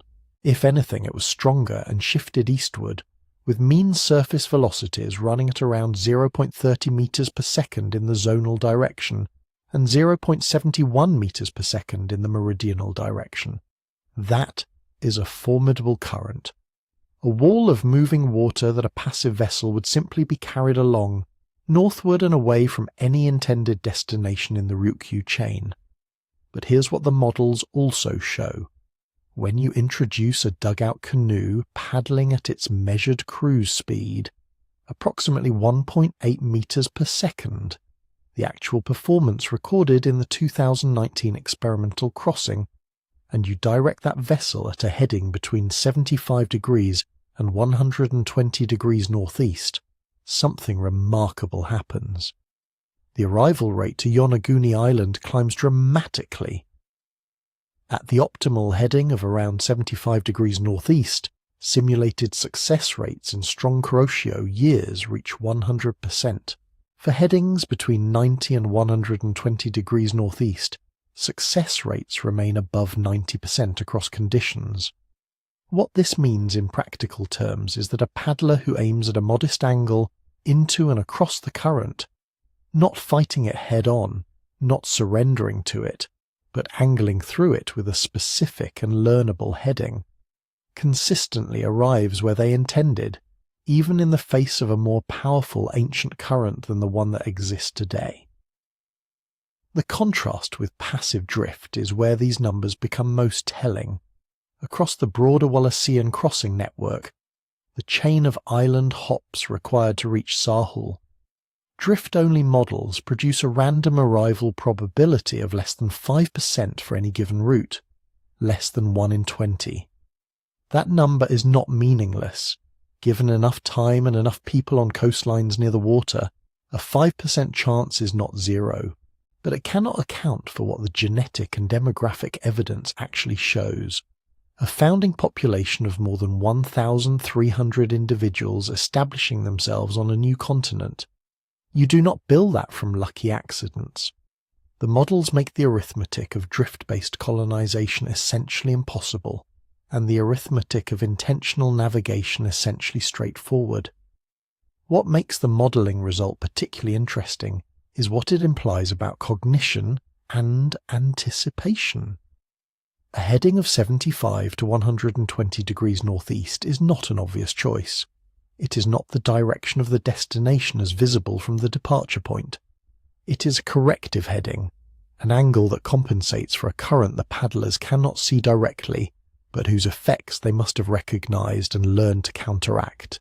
To consistently paddle at that angle rather than pointing straight toward land requires that mariners understood, in some operational sense, that the ocean between them and their destination had a directional bias, that aiming at the island would carry them past it, and that the correct strategy was to aim upstream of where they wanted to go. That is not improvisation. That is accumulated knowledge being applied deliberately. The models, in other words, don't just show that early mariners could have made these crossings.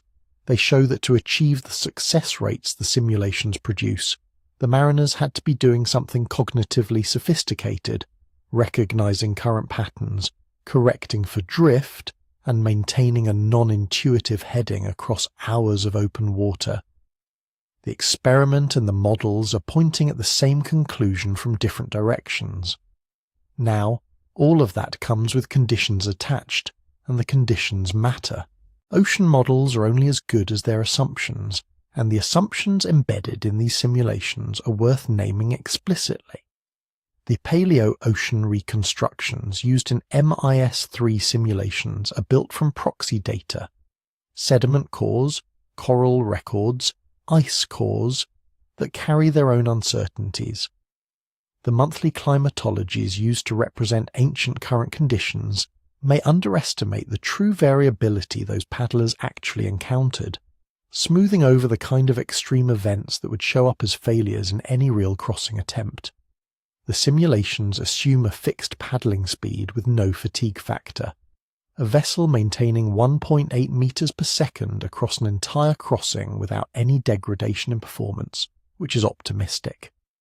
They do not fully incorporate wind and wave-driven Stokes drift, which in certain conditions can push a vessel significantly off course, and the paleo coastline reconstructions used to set departure points carry margins of error that affect both the crossing distances and the island visibility that would have made those headings meaningful in the first place. What this means is that the exact success percentages, the 100% arrival rates at optimal headings, the greater than 90% rates across a range of headings, should be understood as upper bound estimates under favourable modelled conditions, not as descriptions of what happened on every crossing. Real conditions were variable. Fatigue was real. Weather events were real. Some voyages certainly failed. The models tell us the ceiling, and the ceiling is high enough to be meaningful, but they cannot tell us the floor. There is also a deeper epistemological issue. Models test hypotheses about what could have happened. They do not, on their own, demonstrate what did happen. The numerical simulations confirm that intentional navigation with appropriate headings produces high success rates under reconstructed ancient ocean conditions. They do not confirm that Paleolithic mariners knew to use those headings, that they understood the Kuroshio's pattern well enough to correct for it, or that their watercraft actually performed at the speed the simulations assume. Those confirmations have to come from other lines of evidence. The experimental crossings, the archaeology, the genetics, the demographic modelling, and each of those lines carries its own uncertainties. What the models do at their best is impose a kind of discipline on the argument. They replace vague intuitions about feasibility with quantified scenarios that can be compared and challenged. They show clearly and numerically that drift alone cannot explain what the evidence requires. They show that the gap between failure and success closes rapidly as soon as you introduce minimal directed paddling. And they show that under conditions reconstructed from the best available paleoceanographic data, the crossings were not miraculous. They were achievable, repeatedly, by people who knew what they were doing on the water. That is a powerful conclusion. It is also an incomplete one. The models are a tool for narrowing the space of possibilities. The full picture still requires the evidence the models cannot provide. The physical remains of the watercraft themselves, which, after 50,000 years of sea level rise and organic decay, we have yet to find. The Sahul crossing has anchored most of this discussion, because it is the most dramatic single case. A continental landmass that could only be reached by sea, populated by people who arrived there at least 50,000 years ago. But if you step back from that single destination and look at the broader geography of the region, something larger comes into view. The Sahul crossing was not an anomaly. It was not a single inexplicable event against a backdrop of landlocked existence. It was, the evidence increasingly suggests, one expression of a maritime pattern that was already well established across an entire network of islands, stretching from mainland Southeast Asia to the Pacific. To understand the scale of that pattern, start in Wallacea, the chain of islands between Sunderland and Sahul that sits permanently separated from both continental shelves by deep oceanic trenches. Even at the lowest sea levels of the Pleistocene, these islands could never be reached by walking. Every single one of them required a water crossing, and yet the archaeological record shows humans moving through them repeatedly, at remarkable depth in time. Rock art in Sulawesi has been dated to approximately 45,500 years ago. Imagery painted on cave walls before the Sahul crossing even appears in the record. At Jeremeli in Timor, archaeologists found evidence of deep water pelagic fishing dating to around 42,000 years ago, with fish bones from species that live far offshore in open ocean, well beyond the reach of shore-based gathering. These are not the traces of people who stumbled onto coastlines by accident. They are the traces of people who were already exploiting open water environments systematically, who had developed the knowledge and tools and vessels to pursue prey that lived beyond the sight of land. Then look northeast, to the Ryukyu Islands, the arc of islands stretching between the Japanese mainland and Taiwan, separated from both by stretches of open water that include the Kuroshio Current. Human skeletal remains and stone tools from Ryukyu sites have been dated to between approximately 30,000 and 35,000 years ago. Getting there from the Asian mainland required crossing the Kuroshio, the same current the 2019 experimental voyage tested, which the ocean models show was, if anything, stronger and more eastward shifted during that period than it is today. There was no land bridge, no low-tide shortcut, no accidental beach connection between Taiwan and Miyako or Okinawa. Those crossings were made in watercraft, against one of the most powerful ocean currents on the planet. The genetics deepen the picture considerably. Analysis of ancient DNA recovered from a 7,300-year-old hunter-gatherer from Sulawesi, found at the site of Lengpaninga, revealed that this individual shared the majority of their ancestry with modern Papuan and Aboriginal Australian peoples. More precisely, the Wallacean population that this individual descended from appears to have diverged from the Papuan and Australian lineage approximately 37,000 years ago. That divergence date is critical. It means that by the time the Sahul crossing was being made, there was already a deep-time human population established in Wallacea that had been developing along its own trajectory for thousands of years. The Sahul crossing did not initiate human maritime presence in the region. It was downstream of a maritime presence that had already existed for a substantial period. What this genetic evidence implies, taken alongside the archaeology, is that Wallacea was not a transit corridor that early humans simply passed through on their way to Australia.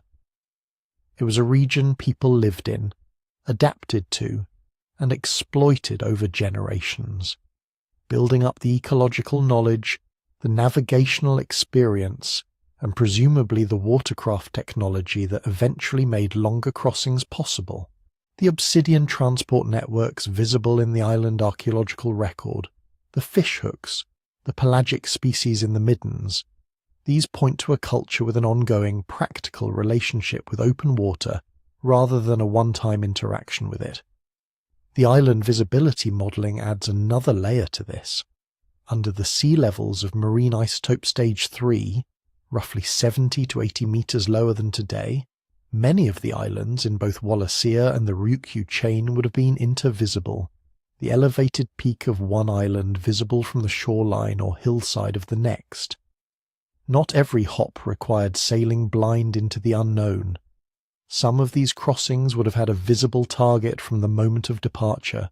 That line-of-sight navigation across shorter inter-island gaps would have provided continuous practice, continuous feedback, and a reasonable basis for building the more sophisticated navigational knowledge. Reading swell, tracking stars, compensating for current, that longer open water crossings demanded. It is worth being clear about what we don't know here. The sea level reconstructions that underlie the visibility modelling carry uncertainty margins of 10 to 20 metres in some cases, which can materially change which islands were visible from which departure points and how far open water gaps actually extended. The genetic divergence dates for the Wallacean lineage rest on mutation rate assumptions that can shift the timing by several thousand years in either direction. The archaeological chronologies for many island sites depend on a limited number of radiocarbon or luminescence dates, and the sample sizes are small enough that absence of evidence in the record doesn't reliably mean absence of people. And no watercraft from any of these periods has survived. Not from Wallacea, not from the Ryukyus, not from the approaches to Sahul. The vessels that made these crossings have vanished entirely, leaving us to infer their existence from the destinations they reached. But the overall shape of the evidence is coherent. What emerges from the genetics, the archaeology, the island geography and the ocean modelling is not the picture of a single desperate or lucky, crossing from one specific point to one specific continent. It is the picture of an expanding maritime frontier, a human population that was moving through and inhabiting island environments across an enormous arc of ocean, developing and transmitting the knowledge and technology that open water navigation requires, and doing so across tens of thousands of years before and during the period that led to Sahul's first settlement. That reframes the mystery in an important way. The question is no longer only how a group of people managed one extraordinary crossing to reach one extraordinary destination.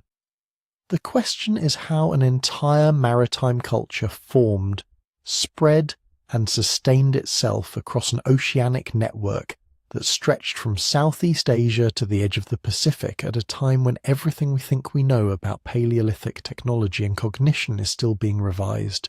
The Sahul crossing becomes the most visible point in a much larger and more intricate story. The story of the first seafarers, operating across a maritime frontier that spanned not miles but hemispheres. And the most unsettling part of that story is how little physical trace they left behind. And that last point, how little physical trace they left behind, is not a peripheral observation. It is the central problem. Because everything we have just described, the drift models, the genetics, the experimental voyages, the island visibility reconstructions, the pelagic fish bones, the cave art, all of it converges on the same conclusion. These people were intentional navigators, and yet we cannot prove it with the kind of direct, unambiguous evidence that would settle the question once and for all. The proof is missing. Not because researchers haven't looked seriously, and not because the question hasn't attracted rigorous scientific attention. The proof is missing because of what time and water and organic chemistry do to the things that wooden boats are made of. Start with the most obvious gap. No Paleolithic watercraft has ever been recovered from anywhere in the world. Not a fragment of hull, not a preserved paddle, not a lashing, a float, or a fitted joint.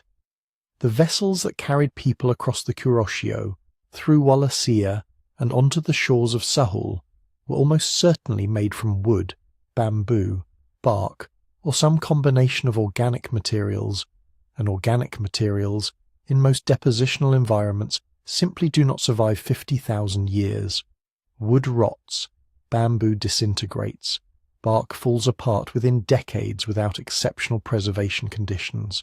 Even in environments where organic materials can occasionally persist, waterlogged sediments, dry caves, frozen ground, the specific conditions required to preserve large constructed objects over tens of millennia are extraordinarily rare, and the seabed offers none of them. The 2019 experimental crossing demonstrated that a 7.5-meter dugout canoe could traverse 225 kilometers of the Kuroshio in 45 hours. That vessel existed, it performed, it succeeded. But if it had been left on a Pleistocene beach, it would have left nothing behind within a century. A craft that works perfectly leaves no trace simply because it worked. The campsites are gone for similar reasons. The departure beaches, the staging areas, the places where people presumably gathered materials, built or maintained vessels, organized groups, and launched into open water. Those places are now underwater. Sea levels at 50,000 years ago were roughly 80 to 120 meters lower than they are today. The entire coastal margin of Sunderland, the Wallacean shorelines, the approaches to Sahul, all of it now lies beneath the Timor Sea, the Arafura Sea, and the Java Sea. Whatever organic debris, fire pits, tool scatters, or structural remains might have accumulated at those coastal sites has been submerged, dispersed, or crushed under sediment loads for the past 10 to 15,000 years. We are looking at a maritime frontier whose entire physical infrastructure, the working shoreline where these crossings began, is inaccessible to conventional archaeology. The sea level reconstructions that help us estimate where those coastlines actually were carry their own significant uncertainties. High-resolution coral microatoll work in the region has produced sea level index points with vertical uncertainties of around plus or minus 0.4 meters at 2 sigma, and that is for the relatively well-constrained Holocene period. For the Pleistocene crossings at around 50,000 years ago, the uncertainties expand considerably, and regional variations in glacial isostatic adjustment, the way the Earth's crust responds to the loading and unloading of ice sheets, mean that local sea level history in different parts of the Indo-Pacific region can differ substantially from global average reconstructions. When you use those reconstructions to calculate which islands were visible from which departure points, which water gaps were narrowest, and what the optimal crossing routes looked like, those uncertainties cascade through the model in ways that can shift the results meaningfully. An island that appears intervisible in one reconstruction may sit just below the visible horizon in another. A crossing distance that looks manageable in one sea level scenario might extend by another 20 kilometers in a slightly different one. The modelling itself introduces further complications. The drift versus intention simulations that show less than 5% success for accidental voyaging and greater than 80% success for intentional voyaging with minimal paddling rely on a set of assumptions that are reasonable but not guaranteed. Paddling speed is typically modelled at around 0.5 to 1 meter per second, a sustainable pace for a coordinated crew drawn from experimental data. But the simulations often assume constant paddling effort, consistent group coordination, and wind conditions drawn from average seasonal patterns rather than the full range of variability a real crossing would encounter. Real ocean conditions are not average conditions. Real crossings involve fatigue, weather shifts, navigational errors, and resource constraints that idealized models don't fully capture. When those assumptions are relaxed even modestly, the success rates change. Not catastrophically.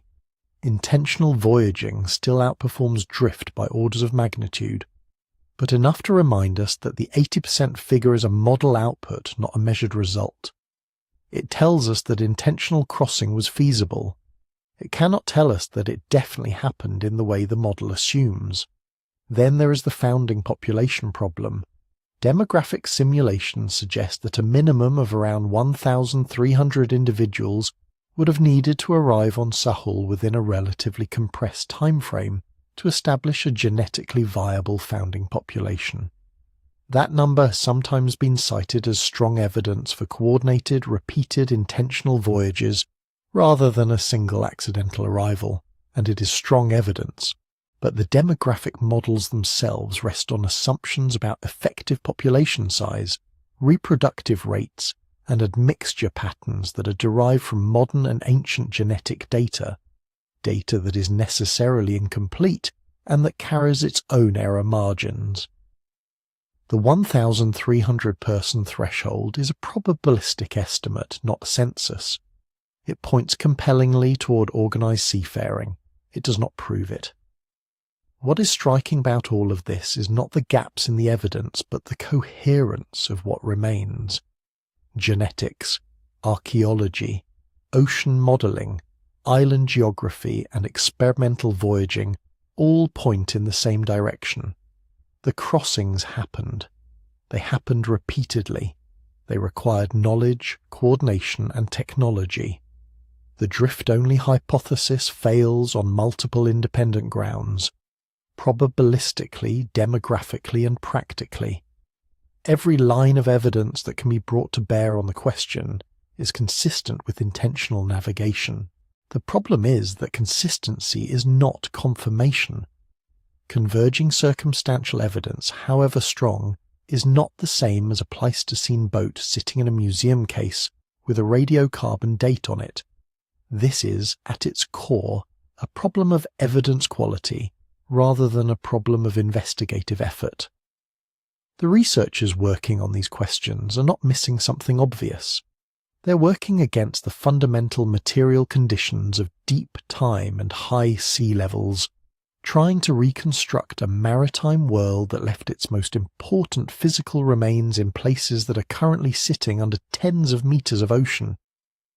The oldest sailors we are trying to understand were competent enough to cross open ocean 50,000 years ago. They were not competent enough, from our vantage point, to leave the kind of evidence that survives long enough for us to find it. And that gap between what they clearly did and what we can definitively prove is where the mystery lives. So where does that leave us? And more importantly, where do we go from here?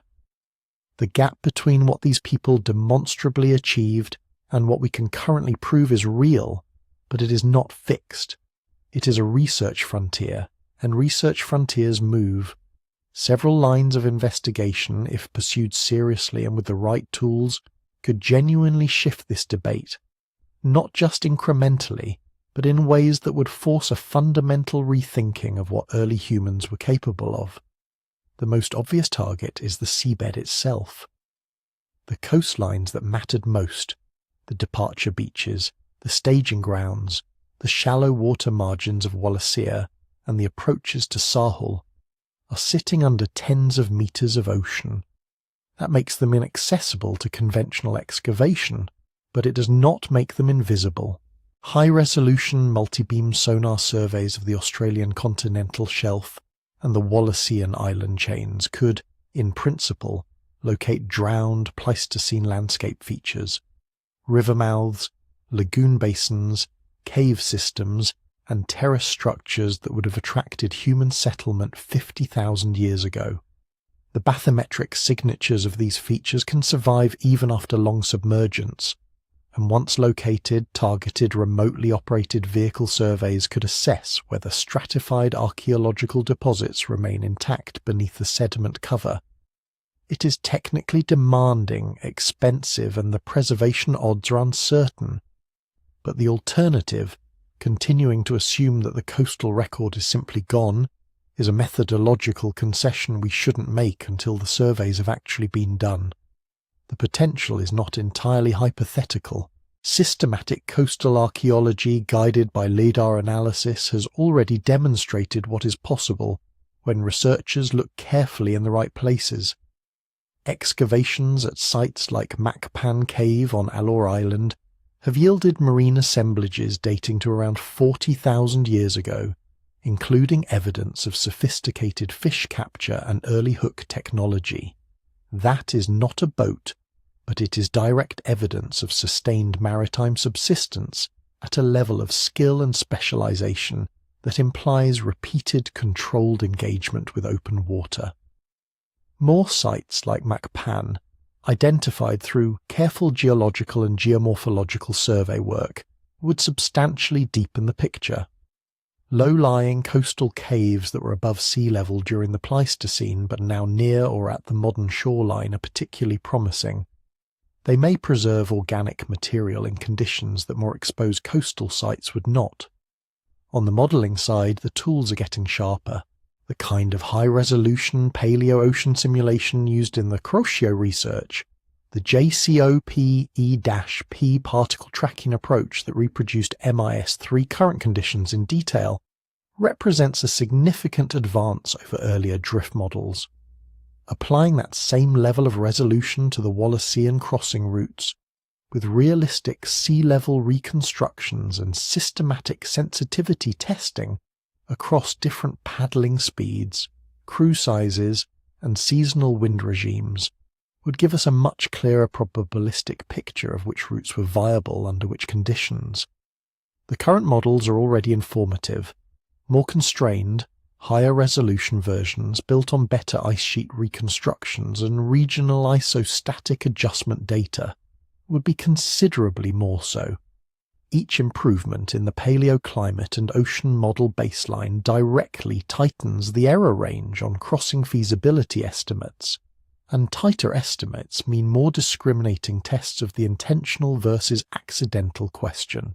Experimental replication deserves its own expansion. The 2019 Kuroshio crossing, a 7.5-metre dugout canoe, 5 paddlers, 225 kilometres, 45 hours, was a landmark test of what a minimally equipped Paleolithic scale crew could achieve against one of the world's strongest ocean currents. But it tested one vessel type, one crew configuration, one route, under one set of conditions. A systematic experimental program that varied the craft. Bamboo rafts, bark canoes, outrigger configurations, and varied the conditions, launching under different seasonal wind regimes and starting from different points along the reconstructed Pleistocene coastlines, would generate a much more robust empirical foundation for the models. It would also produce something that modelling alone cannot: direct embodied data on crew endurance, craft behaviour in realistic sea states, and the actual navigational demands of reading swell, wind, and stars over multiple days. These are not things you can fully simulate. You have to do them.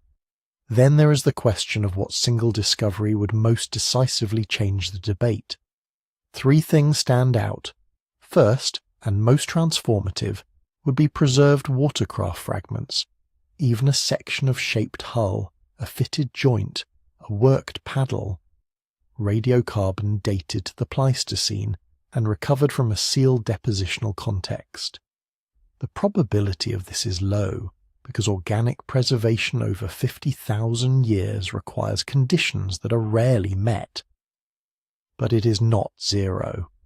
Waterlogged anaerobic sediments, particular cave environments, and certain uplifted coastal sequences have preserved organic materials from comparable time periods elsewhere in the world. A systematic search in the right geological settings is warranted. Second, and more achievable in the near term, would be high-confidence shoreline reconstructions that definitively establish line-of-sight visibility between specific island stepping stones at specific moments in the past. The current reconstructions are useful, but carry vertical uncertainties that matter when you're trying to determine whether an island 60 kilometers away was above the visible horizon or just below it. Combining new tectonic uplift rate measurements with coral microatoll sea level indicators and high-resolution bathymetric data would substantially reduce those uncertainties. Proving that people standing on a Pleistocene beach could literally see the next island in the chain would not prove they crossed to it intentionally, but it would close off the remaining space for the argument that they could not have known land was there. Third would be expanded obsidian exchange networks. Obsidian sourced to specific island outcrops and found in dated archaeological layers on other islands is unambiguous evidence of repeated purposeful inter-island contact. The networks that already exist in the archaeological record of the region are suggestive. Finding denser, earlier and more geographically extensive versions of those networks would shift the debate from possible to probable in a way that few other archaeological discoveries could match. What makes all of this more than a technical exercise is what it would mean for our understanding of early human cognition and social organization. We already know from the genetics and the dates and the convergent modelling that these crossings happened. What we do not yet know with the clarity that direct evidence would provide is whether they represent isolated, improvised events or something more systematic, a maritime culture with accumulated navigational knowledge, boat-building traditions, and the organisational capacity to move large numbers of people deliberately across open water. The difference matters enormously. If the latter is true, then the behavioural modernity debate, the long argument over when humans began to plan, innovate, and coordinate at a genuinely complex level, needs to incorporate ocean crossings at 50,000 years ago as primary data, not as a footnote, but as one of the clearest expressions of abstract reasoning and coordinated action in the entire Paleolithic record.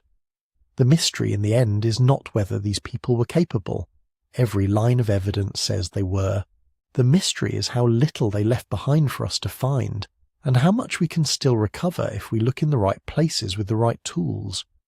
The oldest sailors we can barely see managed to cross the deep ocean, before we had any framework for understanding that such a thing was possible. The least we can do is look harder. Think back to that image for a moment. A small crew, a simple craft, open water in every direction, and no guarantee of what lies beyond the horizon.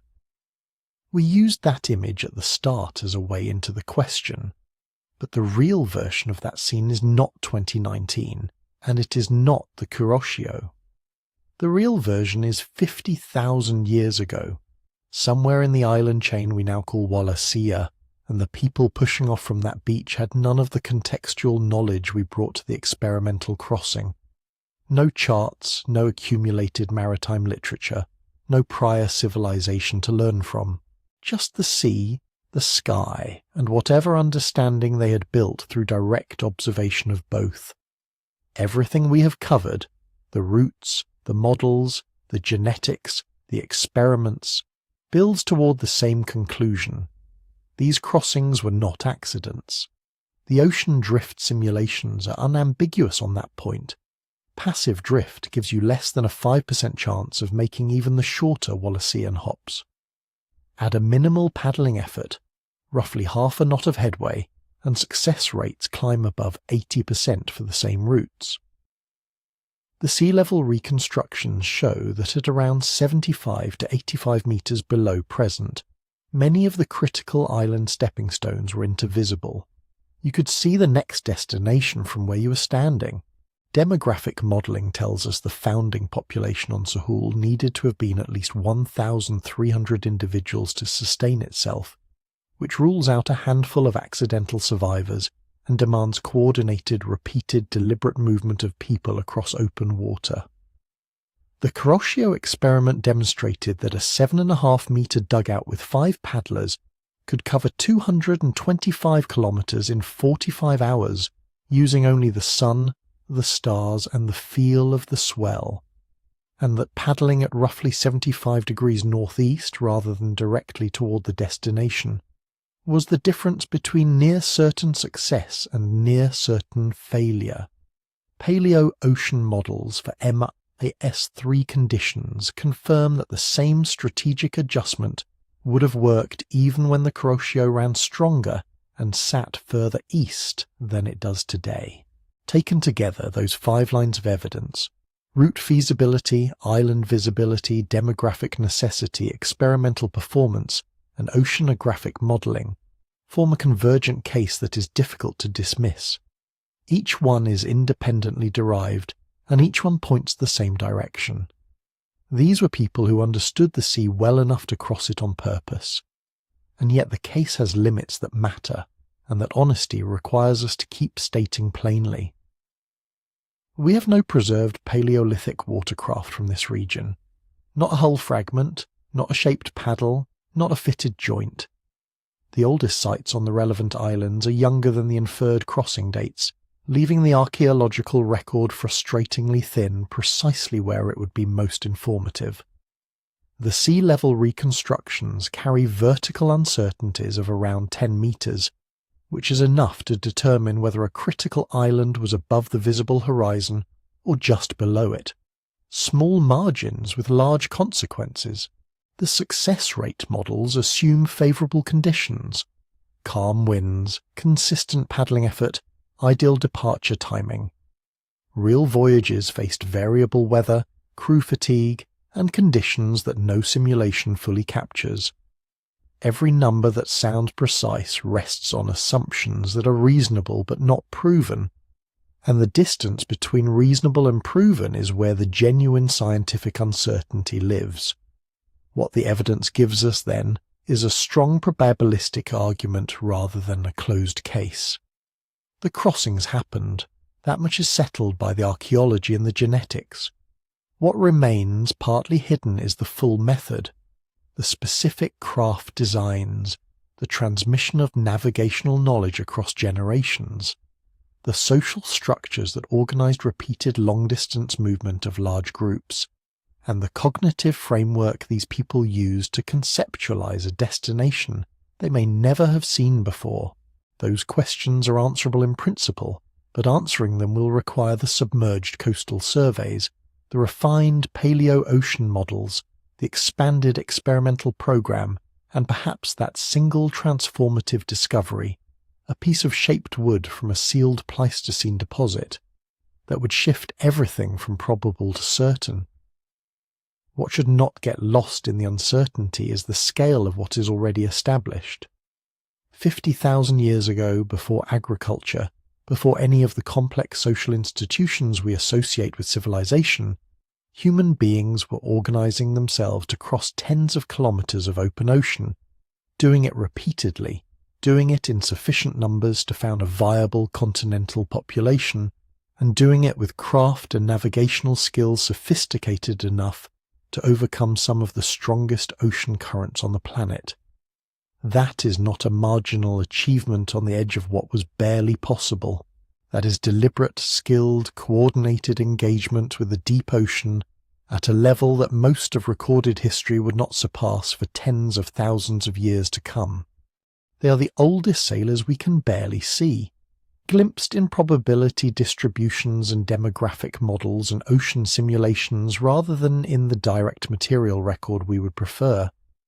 The evidence is real even when the full picture is not yet in focus, and there is something fitting in that, perhaps.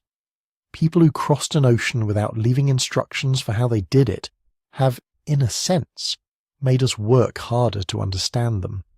The work is not finished, but what it has already recovered is extraordinary enough, the outline of a maritime world that existed long before we thought to look for it, built by people who clearly understood the ocean far better than we have given them credit for.